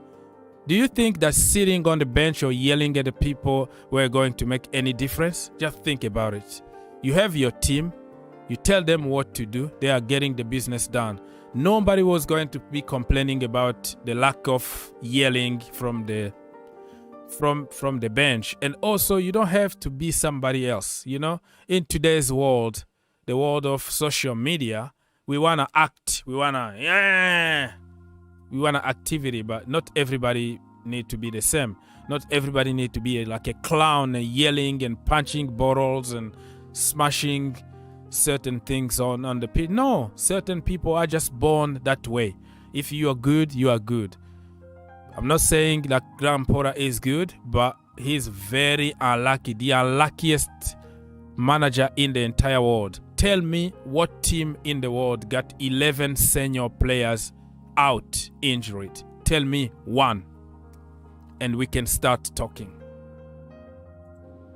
Let's go, Messi's brother. Wait. Yo, I love that. Wait.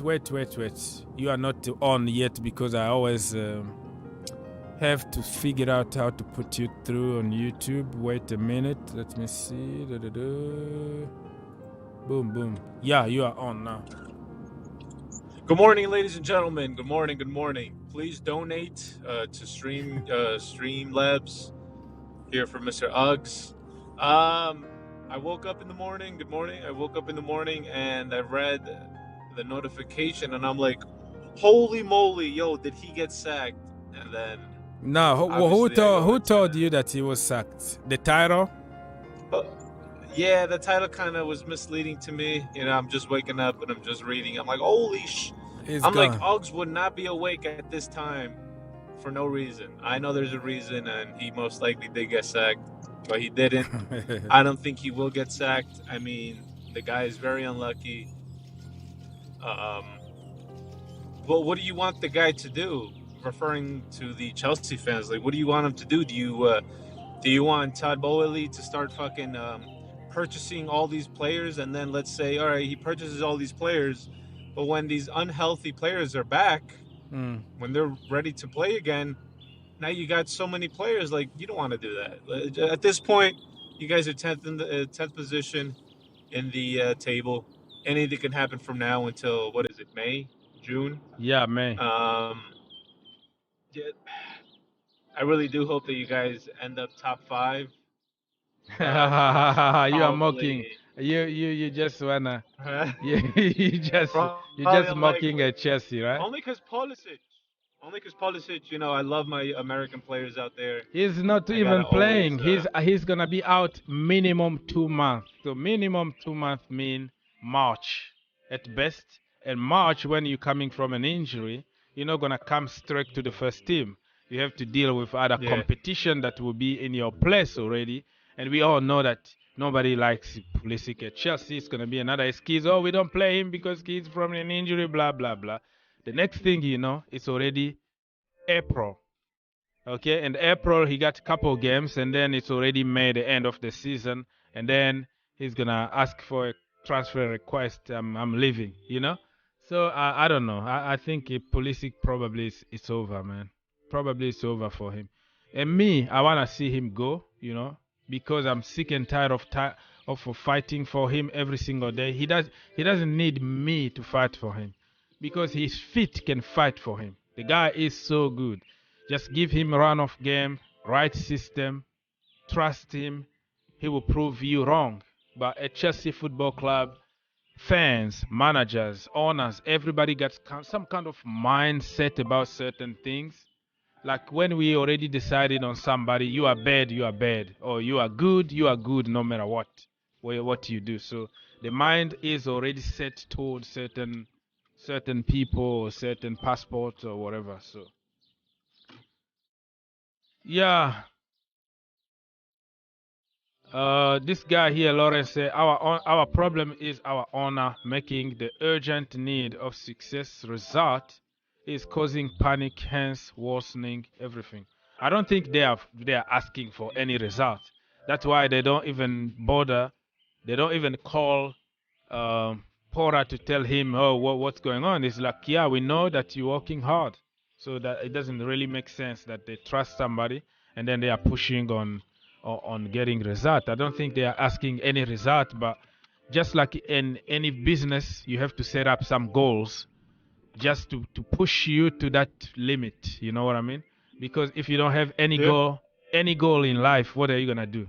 So they might say, you have to get top 4, for example, just so you can walk toward that goal. It doesn't mean that they're going to sack you or anything. So I think this time there is no obligation of result of any kind at Chelsea. It's like the first season, it's going to be a blank check for everybody. That's what I think. How do you feel not going to the Champions League next season?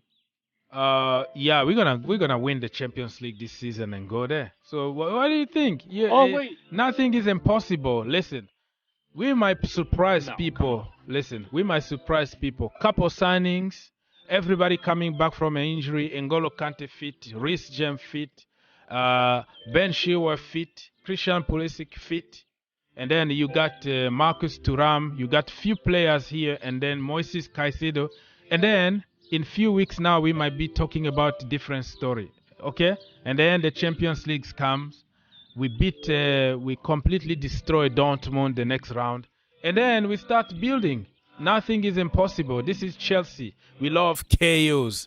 And we win things when there is KO. Yeah. I'm telling you. So, quick question. Okay. Yeah. So, damn, I keep getting text messages. Hold on. It might be okay though. I'm gonna check if it's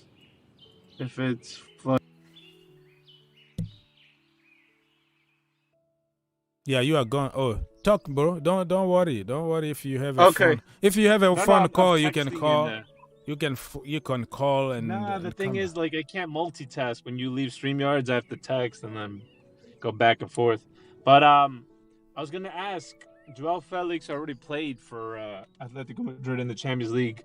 Being that they are kicked out of the league, is he allowed to play for Chelsea in the Champions League? Yes, there is no tie anymore. Even if he played in the Champions League and another team, you can still play in another round of the Champions League with another team. So, yeah. Oh, they changed that up now? Yeah, the rules changed because I don't understand why. But the rule changed, so he will play for sure. Okay. He's gonna be out for 3 months. 3 months in the Premier League where we needed him even the most. So it's like we try to solve one problem and we create even more problems. You know, like when we solve one, we add 2 more issues. Like you bring Joao Felix, the most expensive player ever in the history of like loan. We're going to pay like 20 million, the whole package for 4 months, literally. Now that he's not going to be here for the entire month of January, let's say 3 months, 20 million on his services for a short period of time. And then you think that you solve one issue, boom, Zakaria is injured again, out. And then he got a red card himself, Mr. Oh, man, Chelsea, we are not lucky. This season is like a season where only the braves can kind of cope with the situation. Many people will leave Chelsea because this is not Chelsea that they know, but this is exactly what some people need in order to understand the love of the club, because you can't only love club when they are winning and winning and winning. You have to go through tough time like this to confirm, like, okay, I'm going to stick here. I'm going to support the team regardless. So, I mean, you said it earlier with the God. Yeah, with the guy who God said, is not only good moments. He said that God is against the manager because he's making everything he needs to lose just so we can get rid of him. Who told you that God is God of success and easy life all the time? No, God is God also. You have to go through pain and suffering just to test your faith sometimes. So this is a very good exercise for Chelsea fans to understand that we are not entitled to anything. Nobody owns us nothing. We have to work for our own success. And sometimes it's just not going to work your way. Look at yesterday. We came back. The comeback was officially on. We were the better team, and boom, red card. Gone. Finished. You see, this if this doesn't shape your faith, and then nothing else would. So There has to be somebody out there that was doing some black magic to you guys. yeah, somebody like Jorginho want to be in the team all the time, so he's just spelling curse on people. Yeah, man. Now, okay, so he could play. What was my other question?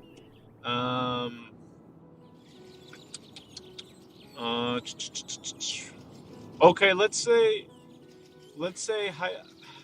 hypothetically, right?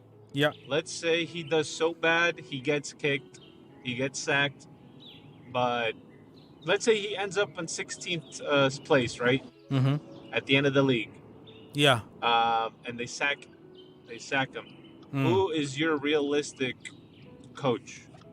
No, I don't have any name now, and I don't wanna. I'm sick and tired of sacking managers. Even Thomas Tuchel, I was against some of the decisions that he was making, and but I never asked anything. I never asked him to be sacked because he was given even money to build his team.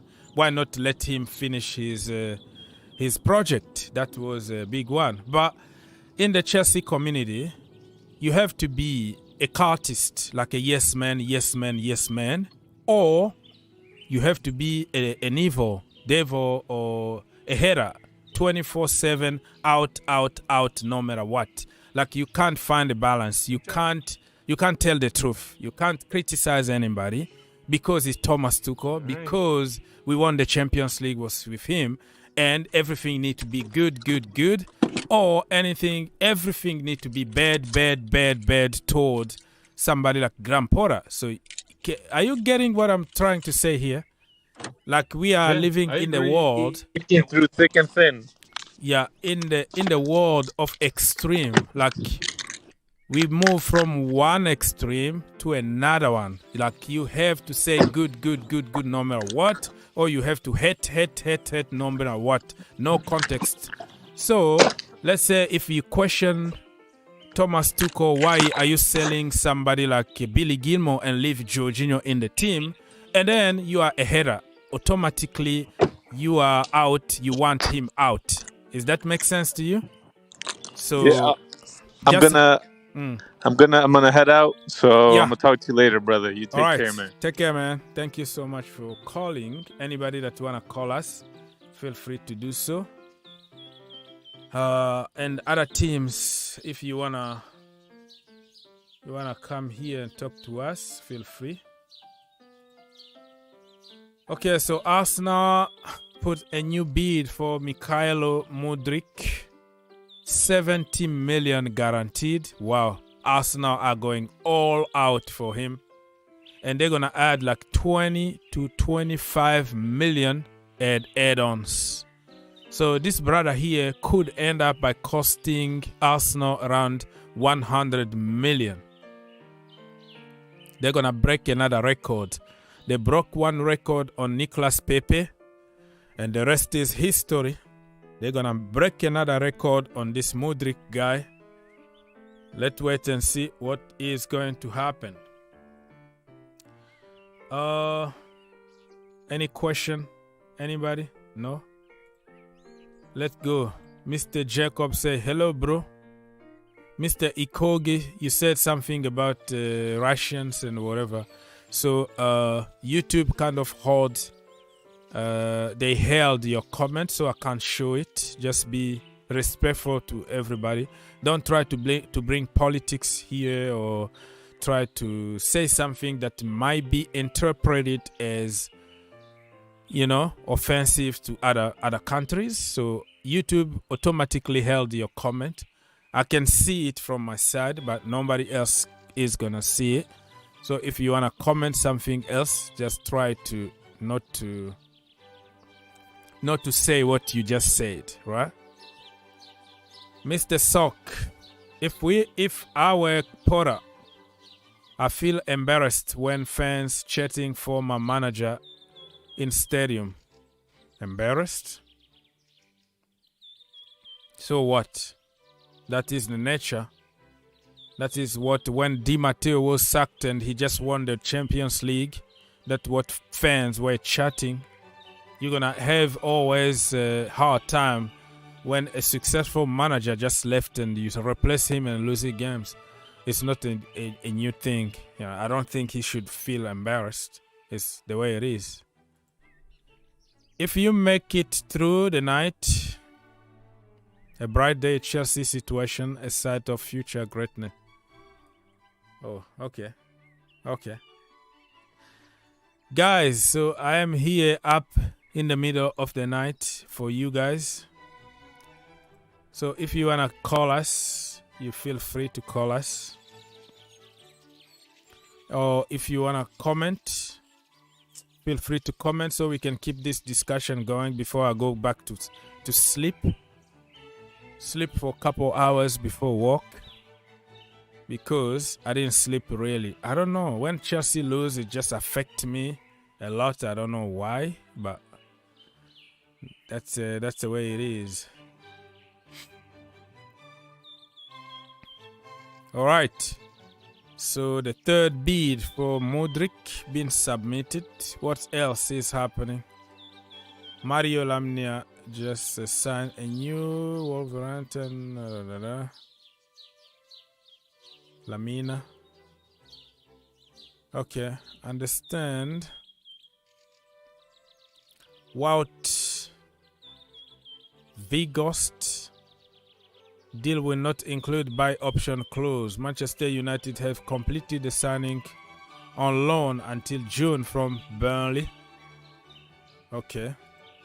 What else is going in the world of football? This guy here. Benacer. Liverpool asked to be kept informed on Ismail Benacer before he signed a new contract with AC Milan. Benacer's new deal includes 50 million buyout clause that become active in 2024. Okay. Yeah, his agent played a very good game because he was linked with everybody under the sun. Wolves just signed Joao Gomes. They keep on signing a lot of players, Lamina and now Joao Gomes. Nottingham Forest keep on signing players right, center, everywhere.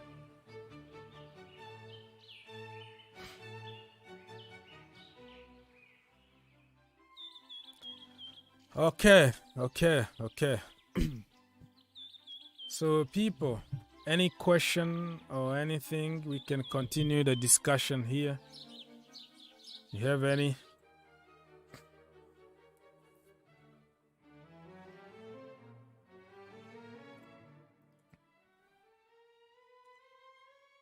Oh, you want to call us or something?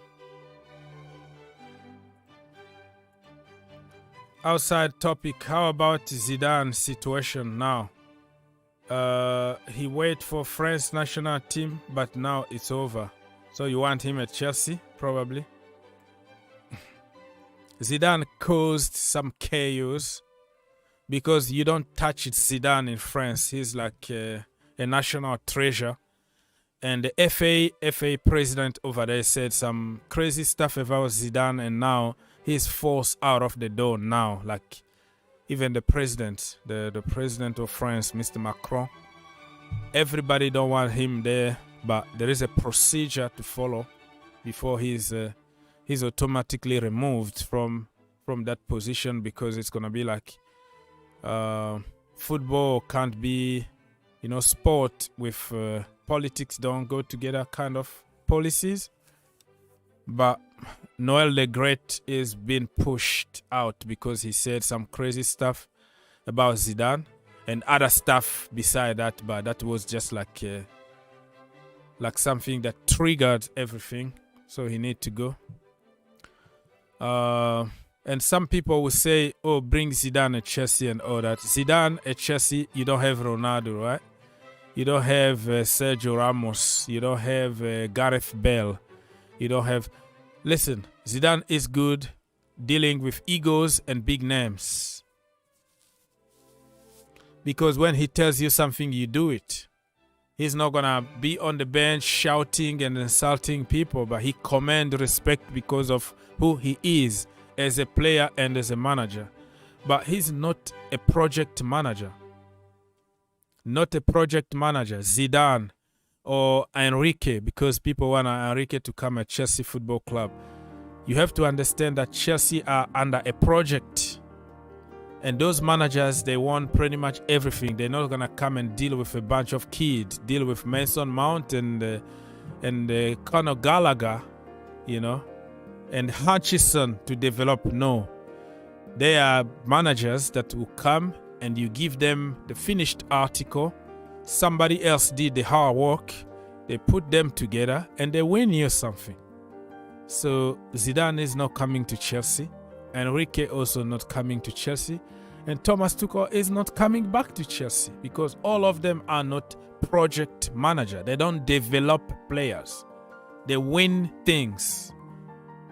So let Potter or somebody else do the hard work, build a team, deal with those bunch of kids like Hutchison and Hall, make them in the next level, and somebody else take over and win you something. That's the reality. Good morning. I feel like I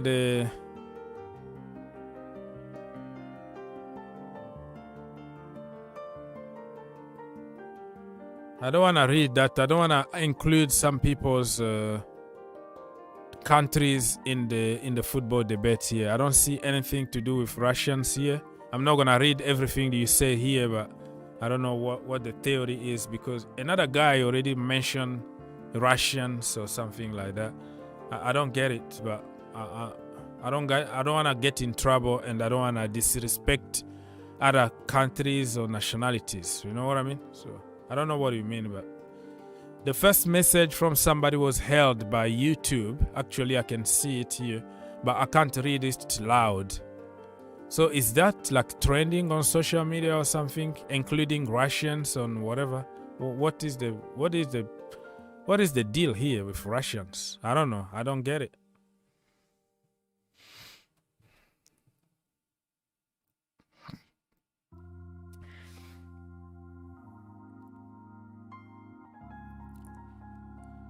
Okay, people, so slowly and surely I'm going to close the shop and go because I'm here for the people. So if people don't call or they don't participate in the show, I'm going to have to leave.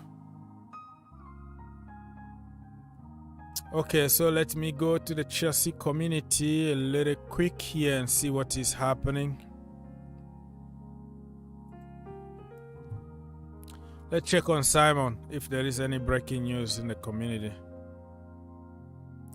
So according to Fabrizio Romano, Chelsea position on Graham Potter is unchanged. They are protecting him and investing to make sure he has enough players to change the situation. So there we go. We can protest, we can do whatever, we can insult, we can attack. It's a waste of time because the owners are trusting the process and trusting Mr. Potter. So deal with it or leave Chelsea Football Club, go on loan somewhere and come back when they are successful. That is basically what Todd Boehly message to Chelsea fan, right? Go on loan and come back because we're going to be successful one day with Potter. They trust the project. They trust the process. Another news, it is still exciting at PSV around Noni. Noni is an English guy. He played for Tottenham Hotspurs in the youth level, I think. And then he moved to PSV. He's doing good now. He doesn't score a lot of goals, but he's handful. He's a very good dribbler. That according to some of my research that I did on him. He doesn't score a lot. He can play as a midfielder. He can play as a proper target man, number 9, as a second striker, or even from the side as a winger or inverted winger. So a very good profile. Statistics are good. His injury record kind of worried me a little bit because he got some muscle injuries that took him out for a little while out. He's 20 years old, can still improve. Been linked with Chelsea Football Club in case we don't get this guy here, Marcus Thuram. But apparently he got a release clause of around £35 million. Let's say 40 million euros. So yeah, do some research on this guy here, Noni, and find out if Chelsea should go for him or not. Let's move to another one.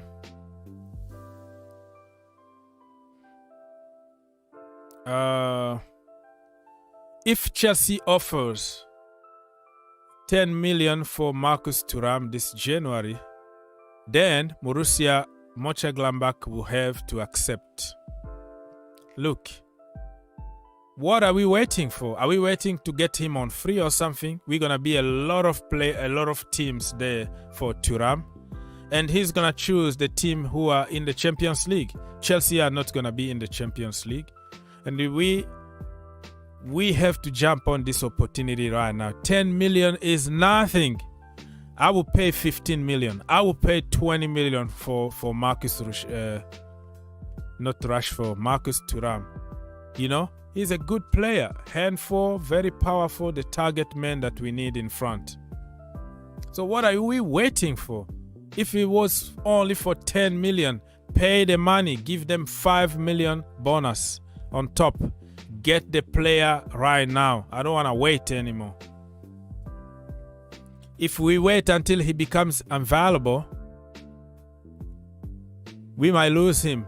Unless if we sign a pre-contract agreement with the player, because now it's legal to sign a pre-contract agreement with him. Only 6 months left on his contract. That is the rules. But if we don't sign that and we wait to fight in summer, we're going to lose, because Manchester United will like him and they are in the Champions League in a better position. Who knows? You know, Bayern Munich might jump to the opportunity. Barcelona are already in the situation. PSG are looking for a target man to play with Mbappe. They don't have a proper target man.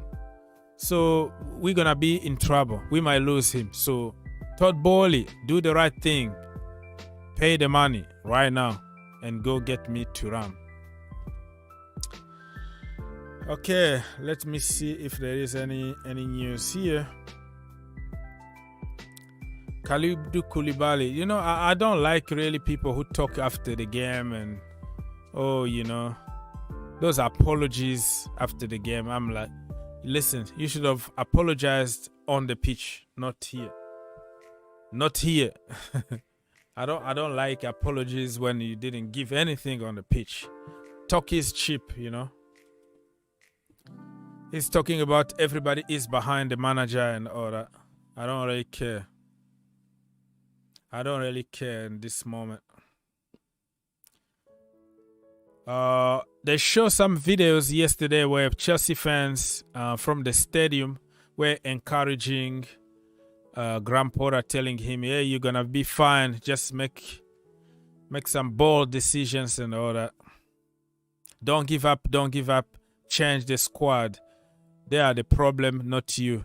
This is the message that he was getting from people. The video is trending right now online of Graham Potter from the stadium fans. You know, there's a big difference between ongoing fans and the fans online. I think everybody online want him out, but people who are going to games, they understand the situation. Well, some of them still nostalgic and seeing Thomas Tuchel, but many people understand the situation, that not necessarily the manager, but also the players to blame. Anyways, people, I'm talking to myself here. If you don't... We need Moises Caicedo. Yeah, we need everybody, huh? We need everybody. Okay, people, so I'll be here probably for 15 more minutes. because I want to give you the opportunity to talk. So if you don't talk, and then I'm going to have to leave. Don't forget to like, subscribe, and share. We're trying to get 300 subs in this channel. This is a new channel. I need your help. If you haven't subscribed yet, please do it. One click. And let's get this channel to the next level. Much appreciated. Okay, so these are the news from Chelsea community. Let me double check if we have more breaking news. More, here we goes.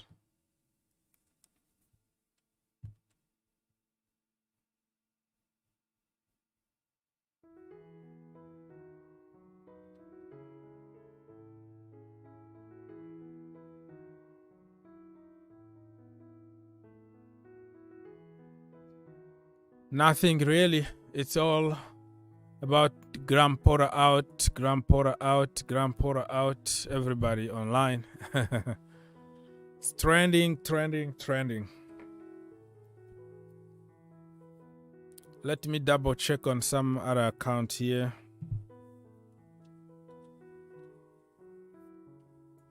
I have to go back to work, to sleep and then walk at some point.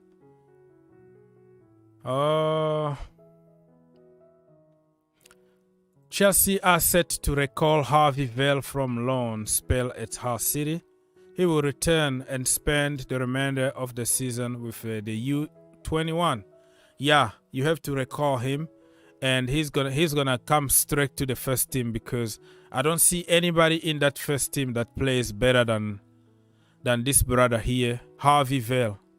What a player! What a loss for Chelsea Football Club. That loan spell was bad. That's why we need our own clubs to send our youngsters on loan, because when you go on loan, they don't really develop you. They want you to do the job. So if somebody else is doing the job, they will prefer to develop their own player instead of developing somebody else. So yeah, this is the right thing to do. You have to recall this brother here, Harvey Vale. Last season, he got the Chelsea Young Player of the Season. He played few games with the senior team. I think he's ready, man. Bring him back, and let's use him. Let's give him an opportunity. Now we need numbers. We need numbers, you know.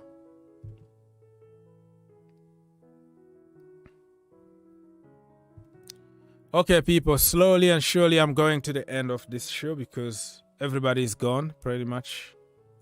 I don't get many comment or many questions or no calls. So Mr. Naam said like Koulibaly is not good enough. We should have brought Koundé instead.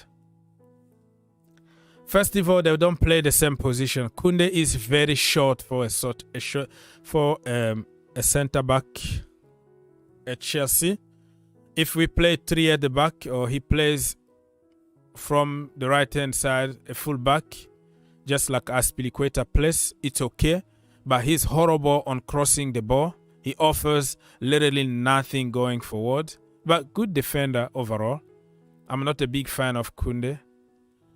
I'm a big fan of Koulibaly, but that was like 6 years ago when we were first linked with him, when Antonio Conte was at Chelsea.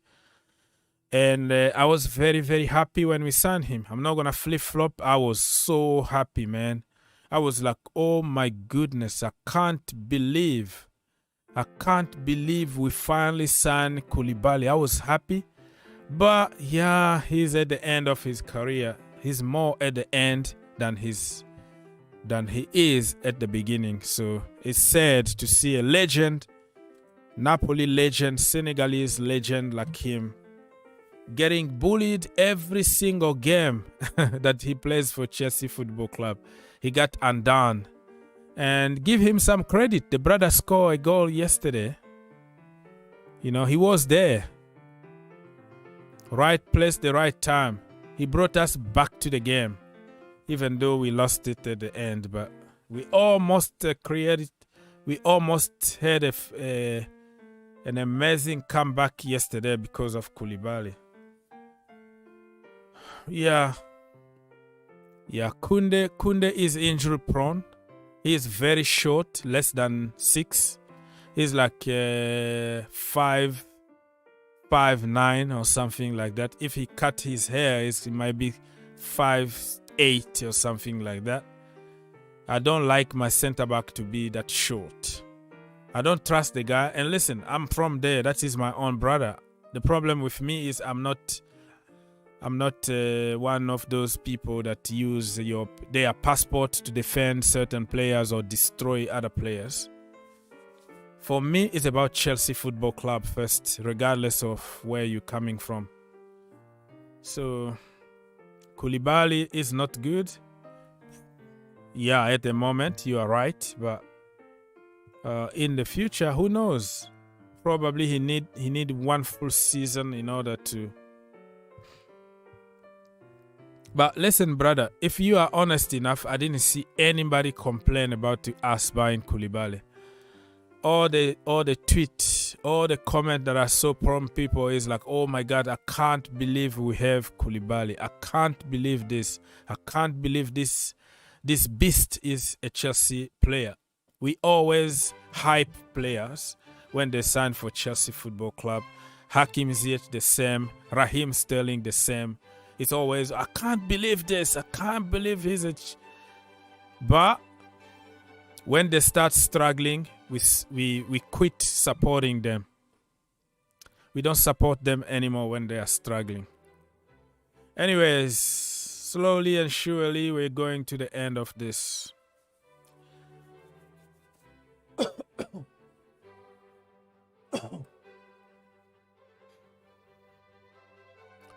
Sorry guys, it's very cold here, so everybody got some kind of flu. It's not it's gonna be abnormal if somebody is not sick by this time because it's so cold. So yeah.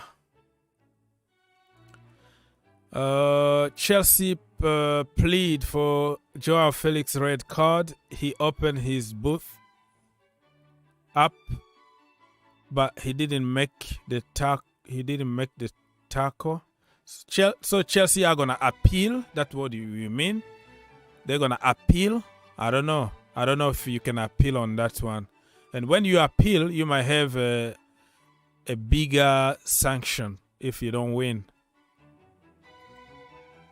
I wasn't happy with the signing at all, but I decided to give him a chance. I wasn't really a flip-flop brother. Okay, yeah, that makes sense. That makes sense. You might not support, but when somebody signs for your team, you support him. Just like people who've been saying, oh, you wanted Graham Potter. I didn't want him because I didn't know even he existed. That is me exaggerating here, but I never thought in my mind one day Graham Potter was going to be in charge of Chelsea Football Club. But when we signed him, what do you want me to do?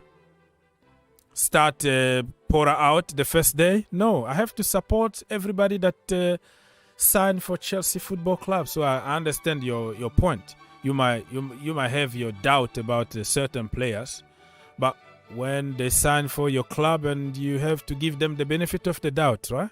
So yeah, I completely understand that. That is not flip-flopping. That is just being honest. Mr. My best number 05. I have no faith in the Chelsea players. The players don't want to be here. Havertz should be sold. And Kepa is not good enough to be a Chelsea number 1. He can't even claim the crosses. We need a commanding goalkeeper. I've been saying this for years, bro. I got destroyed by people who live by a purple patch.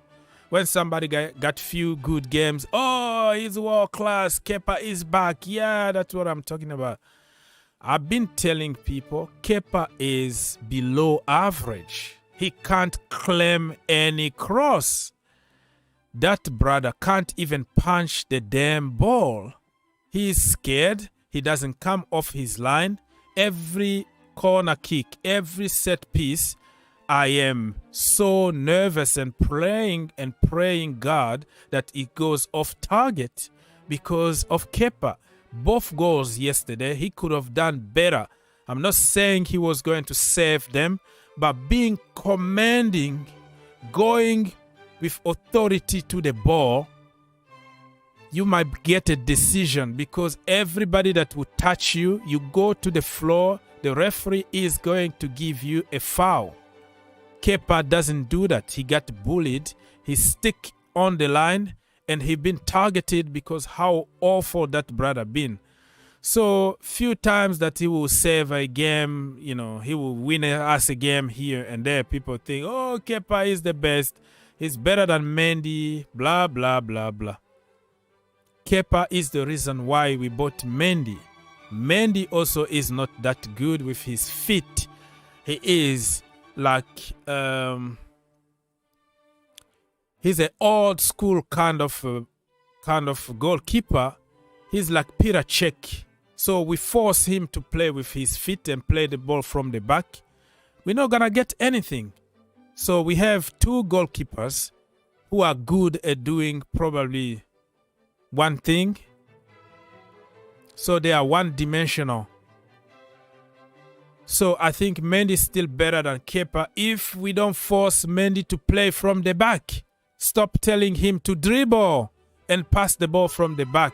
Let him be an old school goalkeeper, shot stopper, commanding the box, claiming the ball, releasing the pressure. Very quickly you can release the ball with your hand because you are horrible with your feet. But at Chelsea, we push people to play out of position. We've been pushing and pushing Mendy literally to play out of his comfort zone. That's why he's that poor. And another goalkeeper who supposedly is awesome with his feet. But no, even that brother always pass the ball to the opposition. Pass the ball to Aguero, pass the ball to Sadio Mane, always shaky. But because he can, he can put his chest up and look and pass the ball sometime correctly to somebody close to him. People made all kind of theories that Kepa can, he's good with his feet. And have you seen Alisson Becker or Ederson? They literally almost assist every single game. That's what you call a goalkeeper who can do good with his feet, not Kepa just because he can shoot long distance and get to the opposition. People need to stop making story. Kepa is horrible. Mr. Jacob said that Kai Havertz is rubbish. That is your opinion. I'm not going to call him rubbish.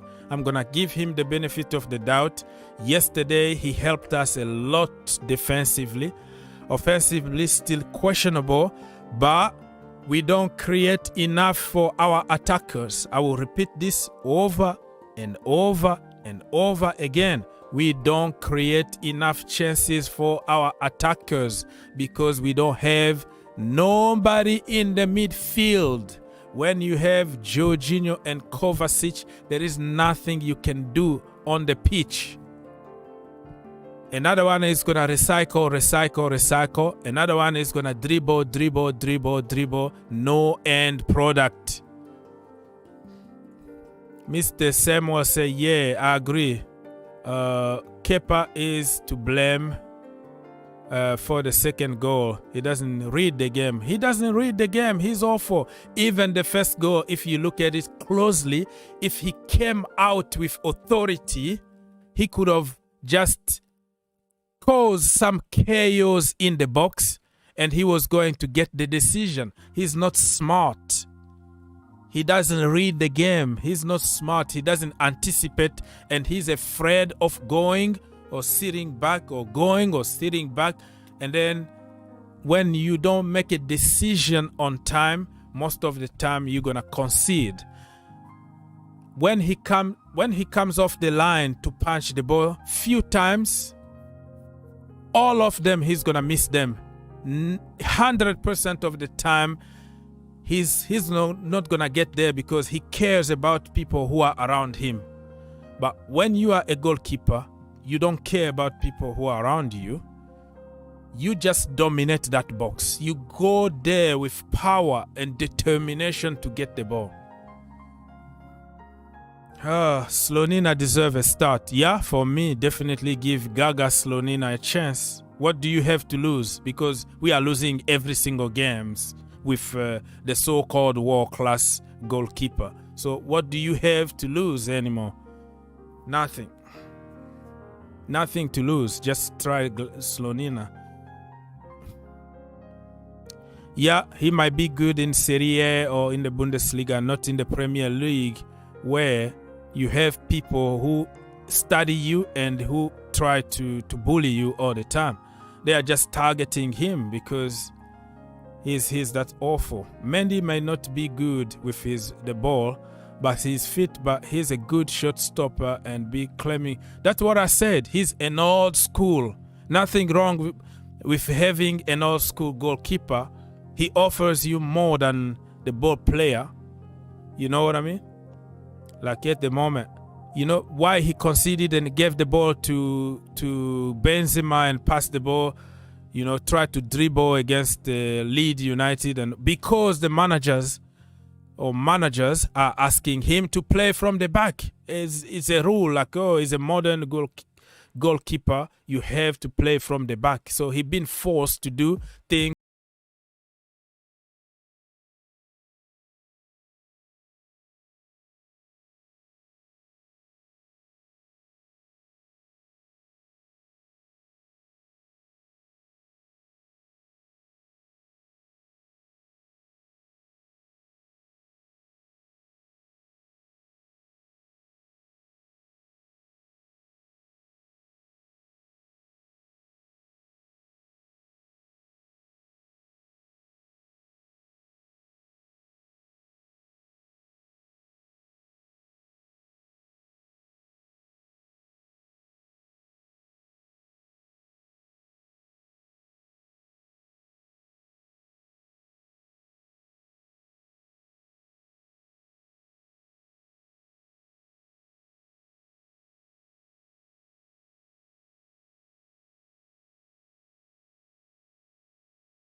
England national team.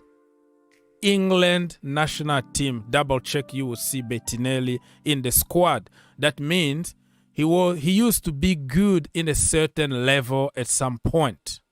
Okay? So he did something good to get him to the national team. But all of a sudden, he just disappeared. And then he's happy now collecting his check every single week. A lot of money. Sitting on the bench, 29 or 30 years old for a goalkeeper that is very, very young.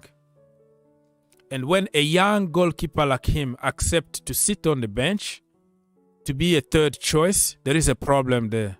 It tells you that he lost all kind of confidence in him and he just settled.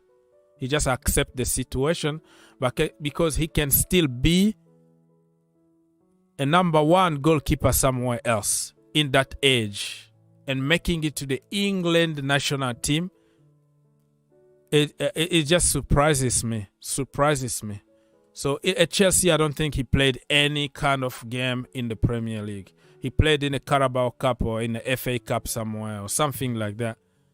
Yeah, I still remember when, yeah.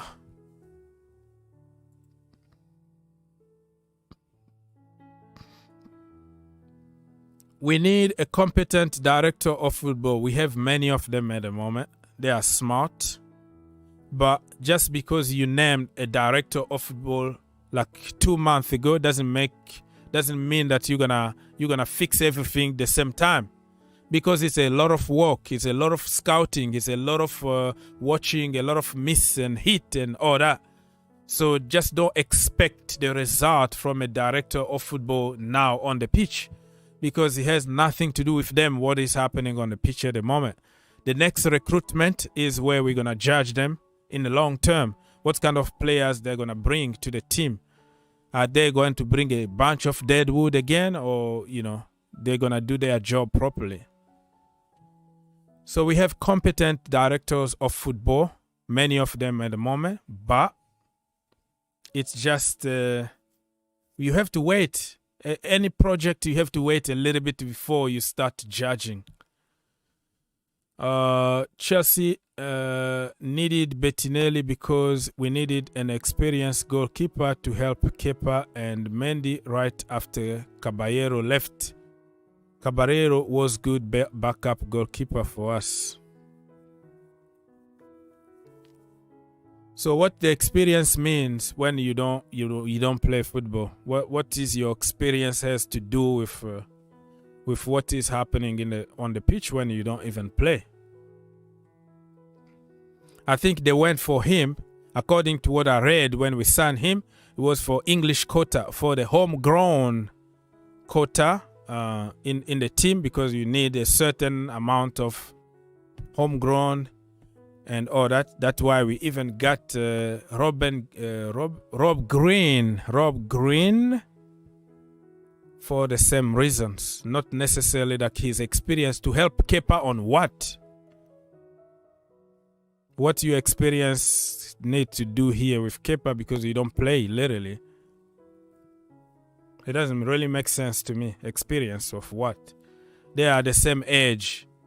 Mendy is even older than him. Mendy is 30, 31 almost. Kepa is 29. Bettinelli is between 29 and 30. So I don't see why we're going for experience and what that experience is going to help us. Caballero was like 120 years old. Rob Green was like 1,000 years old. So that you can understand the experience thing. But okay, people, so I am going slowly and surely to the end of this show. I came here to give you the opportunity to talk. I opened the telephone, I had a few calls, and then people just disappeared. So I'm going to have to end the show very soon and go back to sleep for a couple hours and then go to work. We need midfielders and backup. Yeah, I agree. We have to be aggressive, though. We have to get our businesses done like now. I'm sick and tired of last-minute FC. the last day of the window, and then we rush to get whoever is left over, you know. Let's go now, like the right back. There is a Pedro Porro, that guy from Portugal. Pay the money, get him right now. Marcus Thuram, 15 million or 10 million. Pay the money, bring him in, you know. Midfield is a tough one. Who are we gonna bring now? I don't know. I'm not gonna pay you 120 million on a 21 years old kid. Enzo Fernandez, I'm sorry. No matter how good you are, I don't know. I don't know if we should really pay that kind of money. With that kind of money, you can get two very solid players.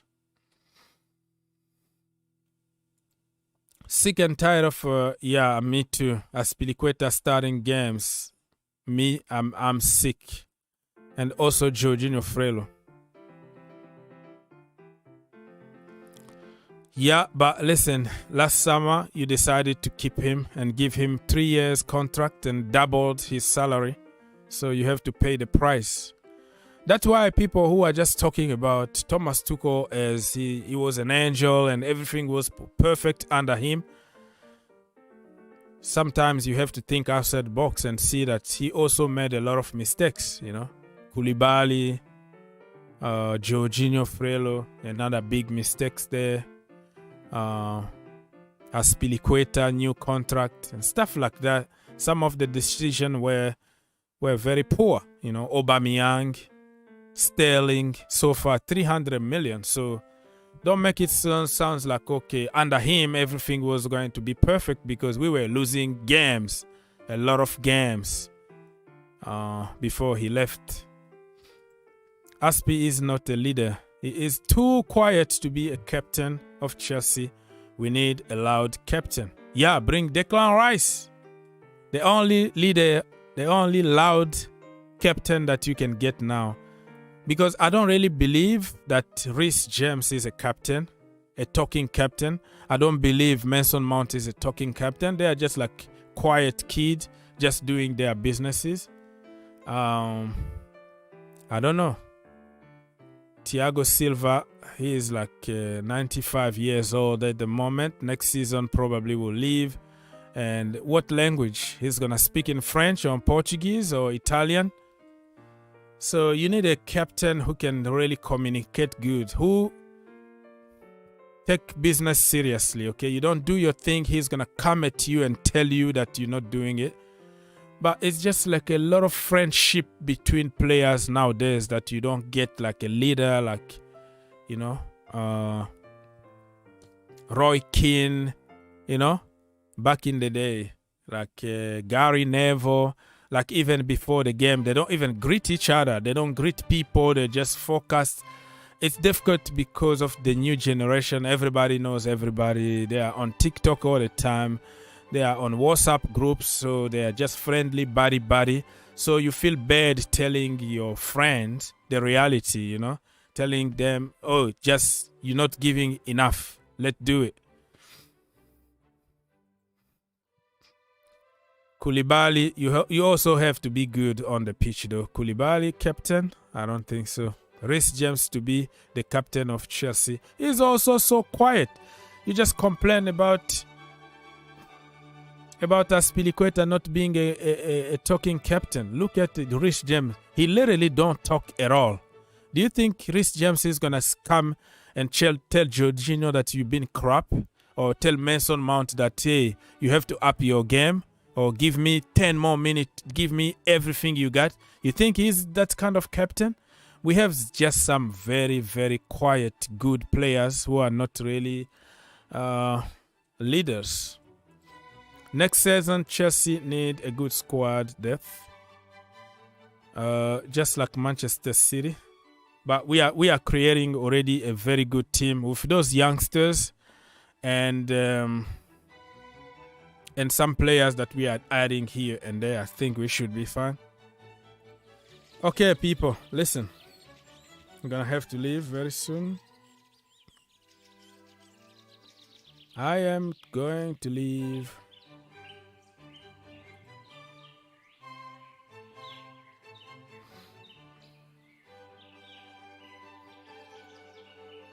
I'm going to leave very soon, people. The last question.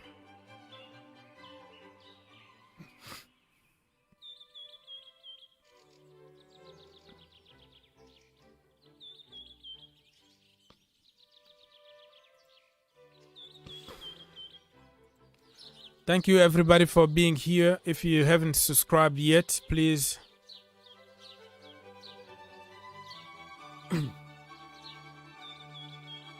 please subscribe and like. For my health, I will take a break from Chelsea Football Club. Probably a good idea.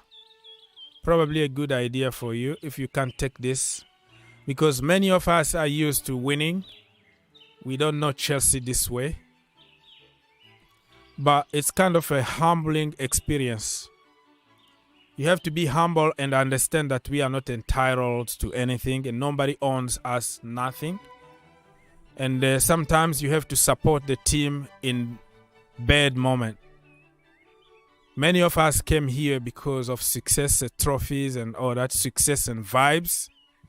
But sometimes you have, that is teaching you a lesson of life, that life is so complicated. It's not going to happen for you every single game. You know? So, yeah, it's a good lesson for many people. I'll be here, brother. You take a break, you come back. And then you're going to find me here. We go to the championship. You're going to find me there supporting my team no matter what. You know?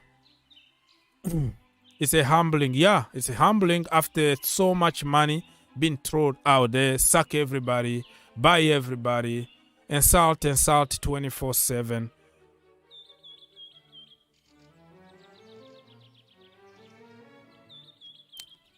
Now it's time for us to understand what other teams have been feeling.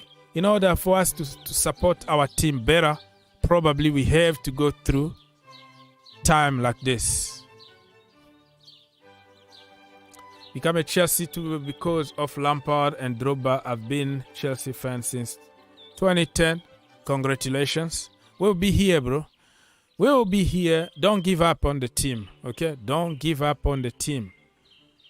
This is a humbling experience at the moment. We are having some hard time, and this is exactly the time that the team need us. Not spreading poison all the time on social media, insult. It's not going to help anybody. You're going to kill yourself for no reason. Those players are getting millions, and you sit at home and getting on your brothers and sisters just because they don't agree with you. Insult. It doesn't help. Doesn't help anybody, man.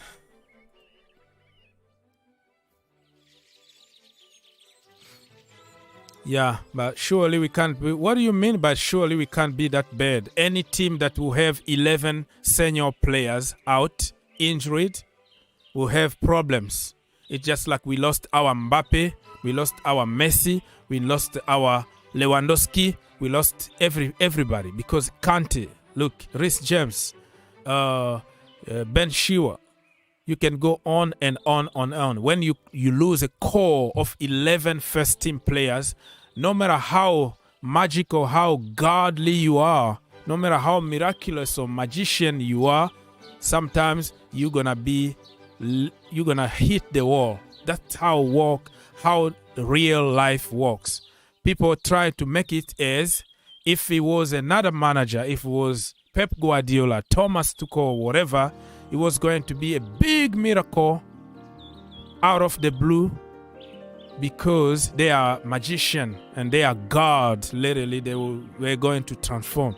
But remember, last season, when we lost Kante, we lost James, we lost Chile, we went down. The same thing happening. No manager in the history of football had 11 senior players out injured. Nobody in the history of football. Your first team is not like your bench. First team, all of them out. So sometimes I'm not even defending this guy here because I don't like his decision making. I've been getting on him.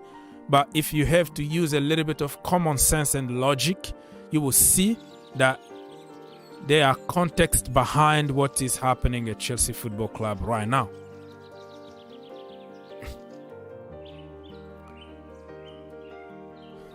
Okay, I'm gonna have to leave. I've been saying this for the last 30 minutes. I'm sleepy now. I have to go sleep.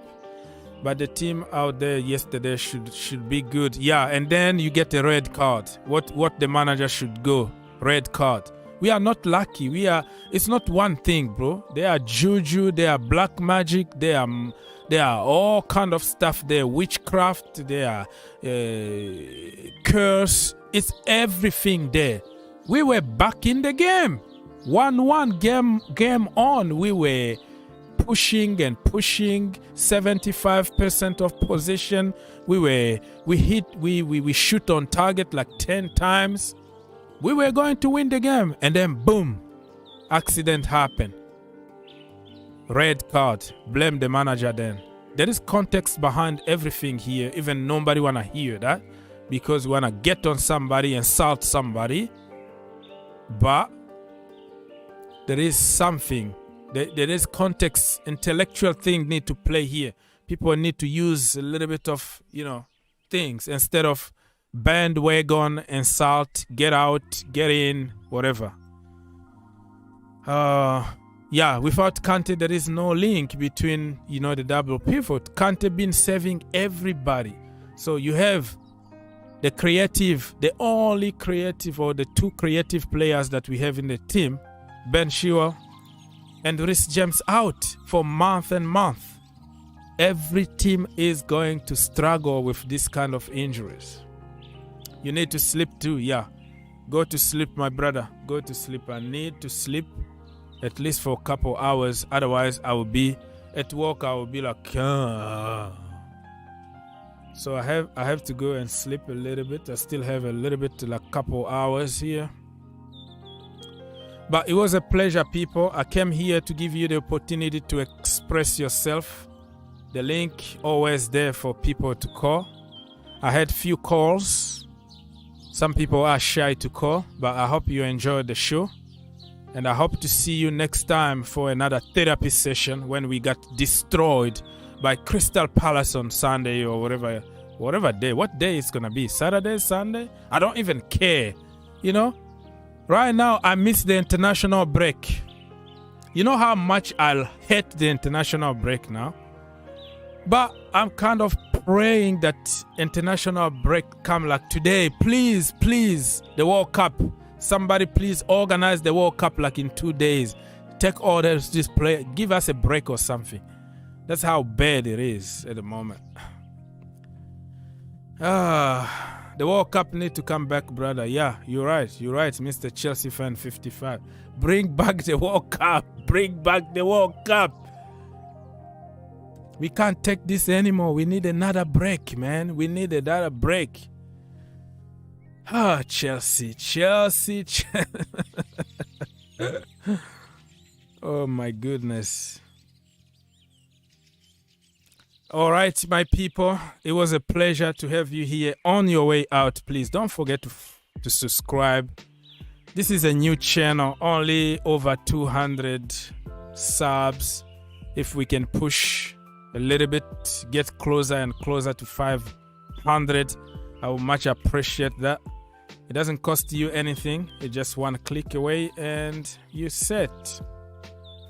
If you can help, I will appreciate that. And let's grow the community. I am also on social media. This is my page here on Twitter and Instagram, the same, Green Turf.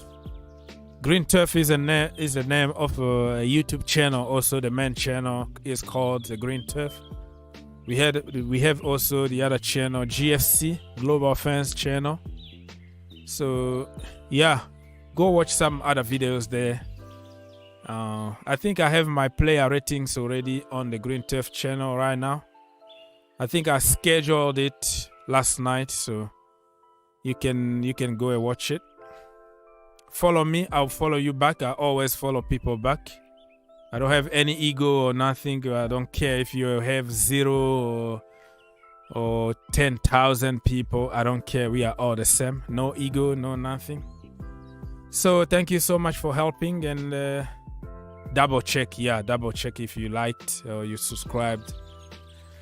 before you leave, God bless you. No more questions? No? Okay. I'll be our season. Yeah. Nkunku will flop with Mount and Kai Havertz as player maker. Well, they are not player maker. The midfield is a problem. I don't think Mason Mount and Havertz are the biggest problem at Chelsea. The day we solve the midfield issue, they start creating and they start fighting, defending, helping offensively and defensively, you will see that the narrative about Kai Havertz and Mason Mount is going to change. Just watch. If we had somebody like Kevin De Bruyne in the midfield, Thiago Alcantara, or somebody decent in that midfield, then, you know, the narrative was going to be different. But we don't create. Midfield is just like your head, your brain. Everything goes through that. But when they are dead, you know, they can't run. The engine can't run. Nothing you can do about it. Thank you so much, everybody. God bless you, and I'll see you next time. Peace.